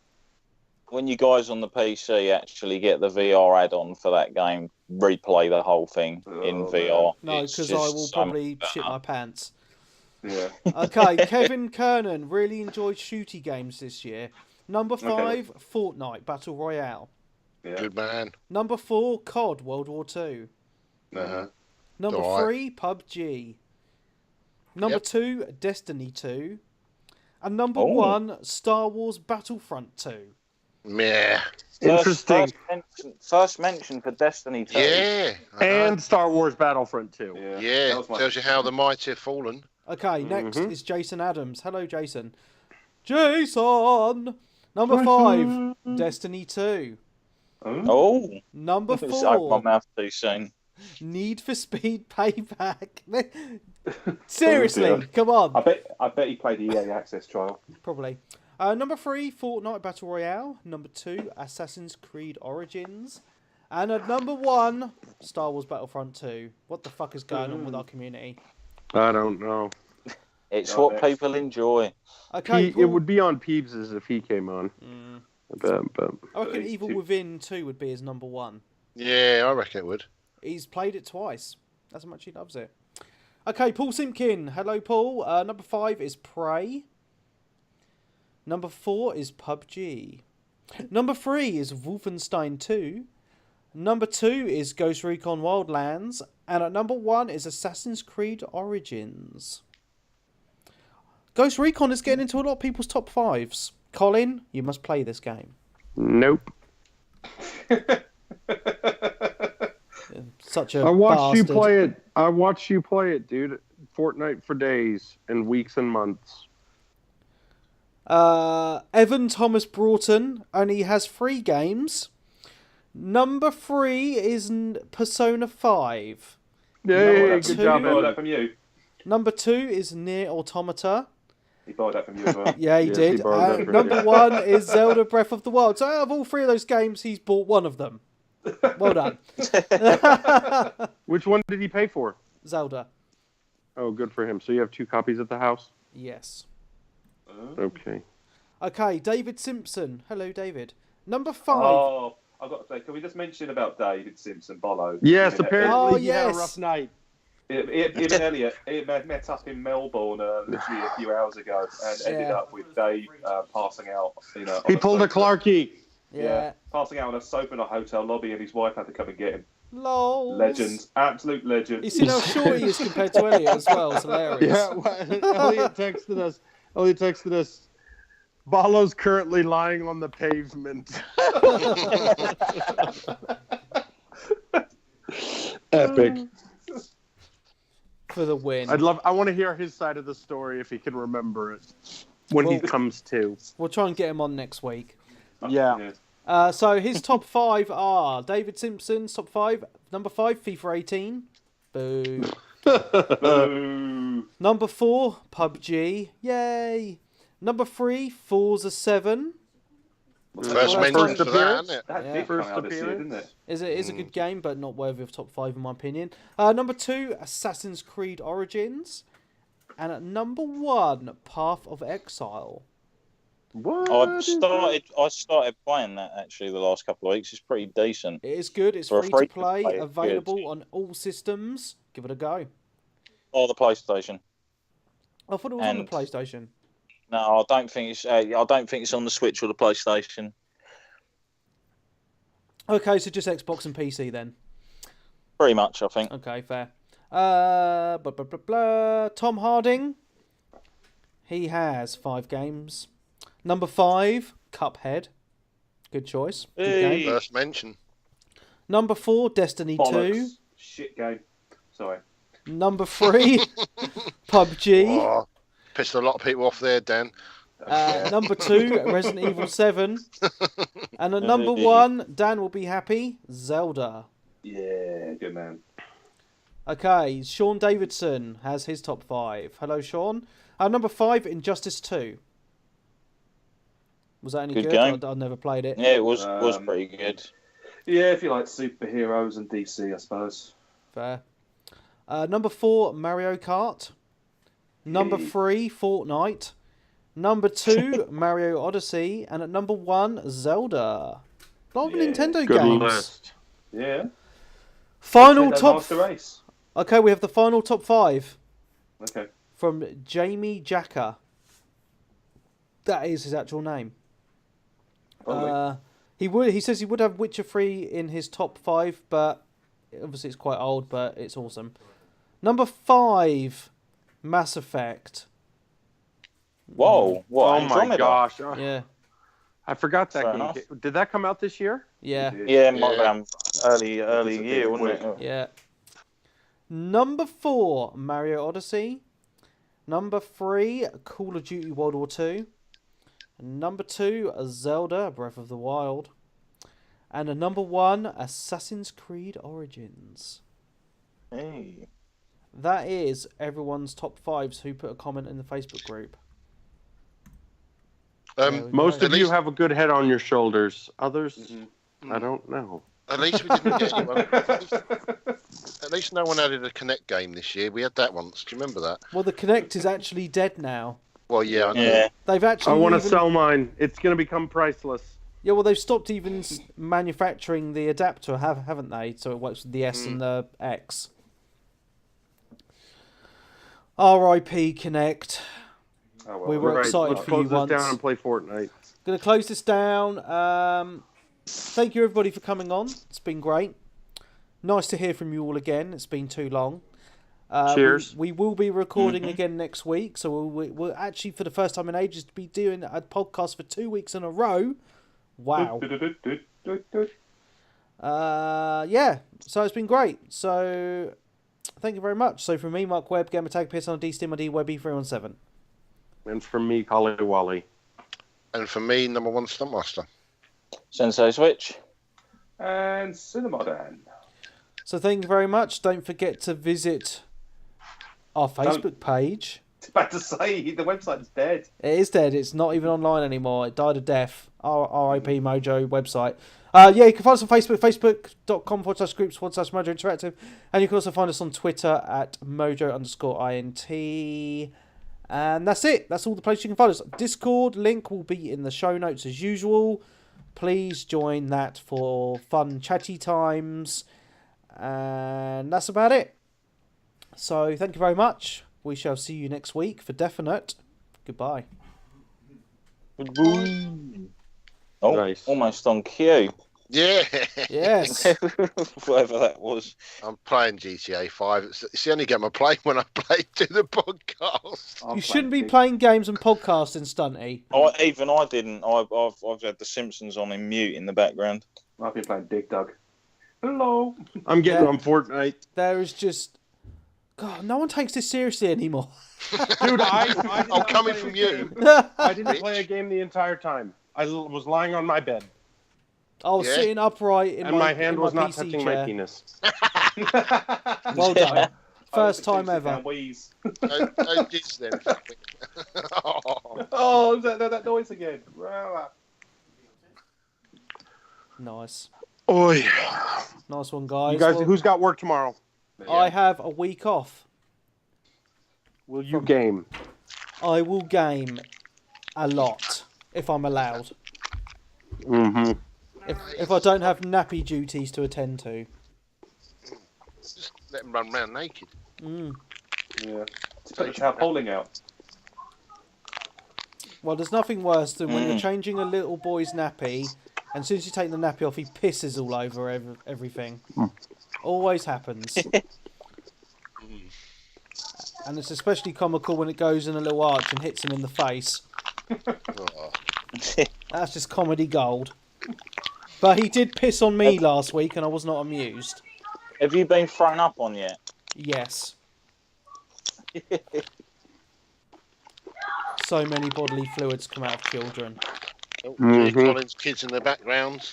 The thing that surprises me most about babies is they will drink a lot. They'll drink the milk, and then within 5 minutes they'll just spit it back out again. Yeah. Just come straight back up. How do they even stay alive? I'm like, what the hell's going on here?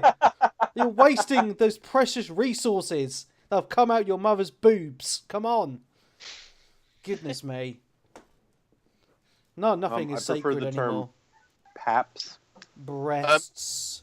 I watched another one of those. It's the end of the fucking world. Oh yeah. How is that? Oh, it's brilliant. It's well worth watching. I finished it today. Yeah. Oh, did you? Hey, Stunty, guess what? I can watch it on Netflix in 4K HDR. Yeah, I know. The second one, the first one went wrong, didn't it? Yes, the second one is working fine so far. Touch wood. Yeah. Saying that though, you say you can watch it in 4K. Oh, did you pay extra then from Netflix? Because they actually do. Yeah. I've got the big package because myself and Deadly Dubs share accounts, so we pay half each. Nice. Yeah. Oh, okay. What was his top 5? Sorry. He didn't get his top 5. COD, FIFA. He's too busy, mate. Yeah, or Carl 360. Yeah, what happened to Cole? I don't know. He's actually building a PC at the moment. He's an internet celebrity now. He is. He has 10 followers. You evil man. He probably has Carl more or YouTube followers than we do podcast listeners now, but there we go. I don't get it anymore. Things have moved on in the last 10 years. Things have moved on. 10-year anniversary in February, and then we'll probably die. Yeah. Yes. We are already dead. Yes. Yeah. No? I'm looking forward to. Our gaming mojo has hit a new low. Are you looking forward to the Streety update next week then? The what update? Street Fighter 5 update, isn't it? Yes. Oh, that's Tuesday, isn't it? Is it the 16th? Yeah. 12th or 16th? I'm not sure. We're getting... I think it is the 16th. Yeah, we're getting a little bit later, aren't we? Because they can't handle it. They don't want to piss off the Americans, the entitled Americans who will shit a brick if it all goes horribly wrong. Yeah, but we're one of those shithole countries, aren't we, Dan? So. I know. Tell me about it. Yeah. Hey, did anyone watch that Barack Obama interview? Yes. No interest. Yeah, the Letterman. Oh, that was fascinating. It was really good, man. You should watch it, Colin. Yeah. No. He's a How nice old man. is Letterman? Oh, he's 70 He's not something? a lot of the chaos happening in the world right now is because of him, dude. What? Because of Letterman? Oh, mate, guys, I just beat my Big Dog score. Nice. Obama's a national hero, mate. I don't know what you're on about. Fucking love Obama. Oh, I hate him. He's such Fucking a family man. He's so down to earth. He's a dummy. He's an every man. Is he a man's man? Yeah. Colin He's a proper disagrees, European man. Trevor, these photos. Oh man. What is that? Oh, it's the fucking phone in GTA, isn't it? Yeah. I must admit, It's really loud as well. That's the only downside I find about playing the PS4 late at night is when you have stuff like that where the sound comes out the speaker in your controller and you've forgotten to turn it down. Yeah, you can turn it because I have to do that when I play baseball. Yeah. Oh, fuck. Right, where's my high score? Where am I in the fucking world? Ah. Anyway, I've just done a really shit mission. You remember the one where you have to do the flipping cranes? Oh, just a shit. Oh, that one, yeah. Oh, it was boring. That mission was. oh my goodness. Anyway, So what do you reckon everyone's game of the year is going to be this year then? Red Dead, possibly, or is it something actually else? definitely coming out this year? Yeah, definitely out this year. It's out in the next few months. That's the rumour. I'll be honest. March, I think, isn't it? March or May? It's May? April. May? It's round April, May, springtime. They're saying Is this game going to break my no game buying of the year? Probably for you. Yeah. Probably, I thought you said it's not going to break. Isn't the year of living gamelessly you're allowed to buy one game? No, it's £100 you're allowed to spend. £100, yeah, that's 2 games then. So. I've already spent more than that on a TV, so probably not. Well, that's not a game though, is it? It's a TV. True. Yeah. But I'll be honest, it's going to be hard. I mean, this year I'm going to really try and bottle down and not spend anything because I want to flip and finish some games. Yeah, I'm the same. I must admit, when now I've started knuckling down and sort of getting through stuff, I am right near the end of Evil Within 2. Even though I'd noticed I'd been playing the game for 18 hours and I was still on chapter 3. Fucking hell. Because I was running around fettling about, like looking for stuff and killing enemies and nicking their like fucking juices for fucking powering me up and all the rest of it. And nicking their juices. Whatnot. Yeah. Licking their juices. No, nicking. So even worse. Well, taking their samples. Oh no! I think you need to call this the Juicy Show. Yeah. Dig.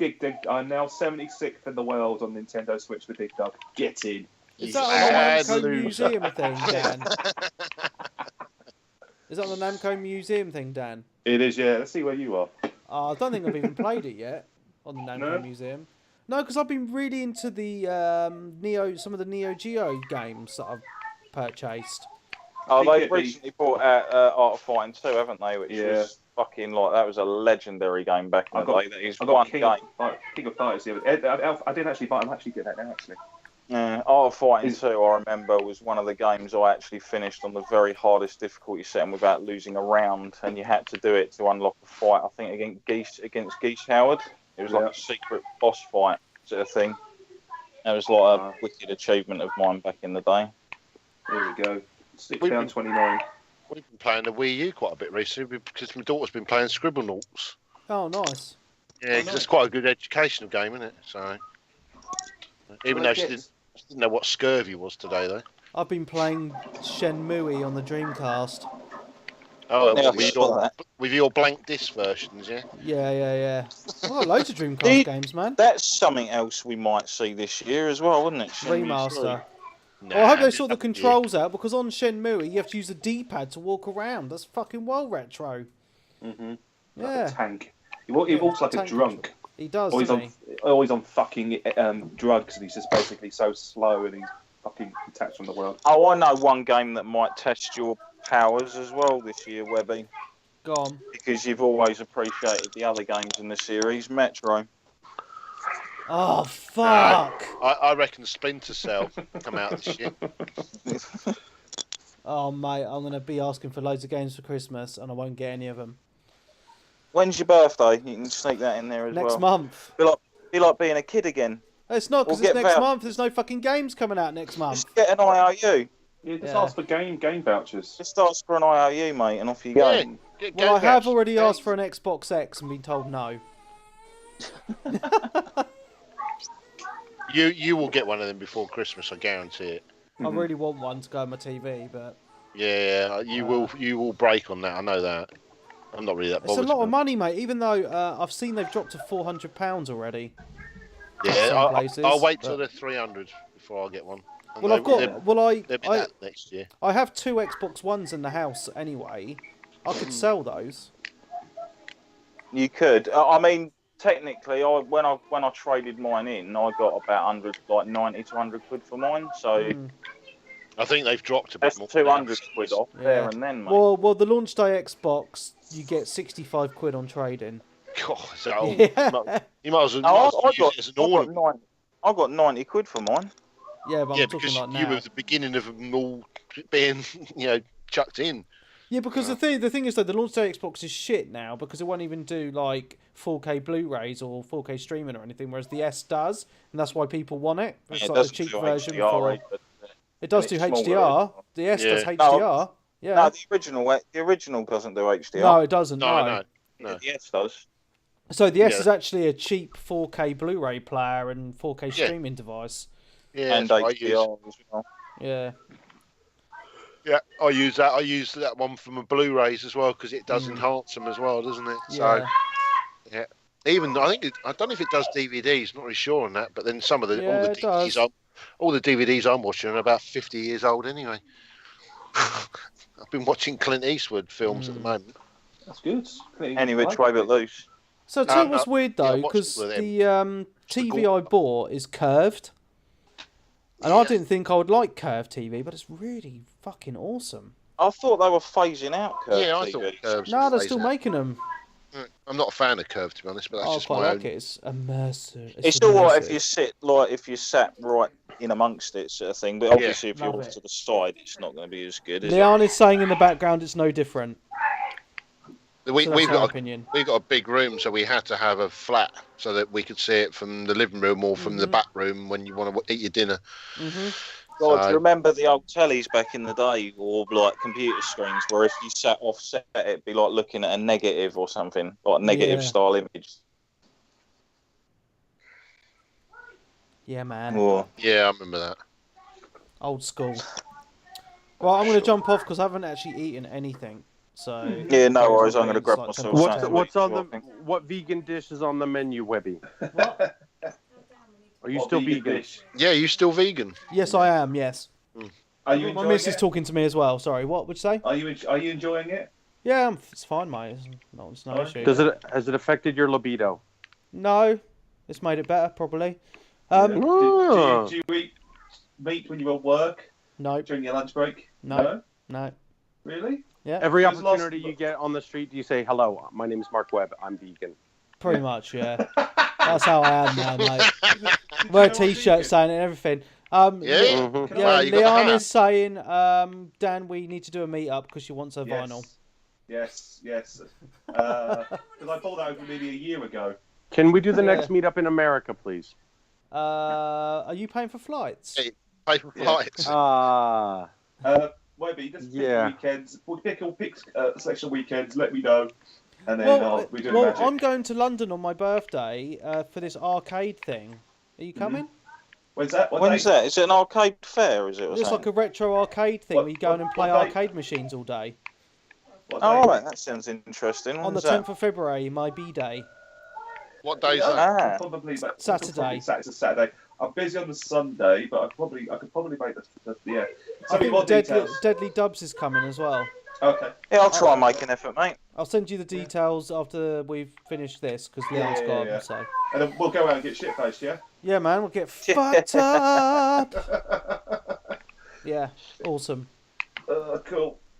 Cool. All right, guys, I'm gonna go.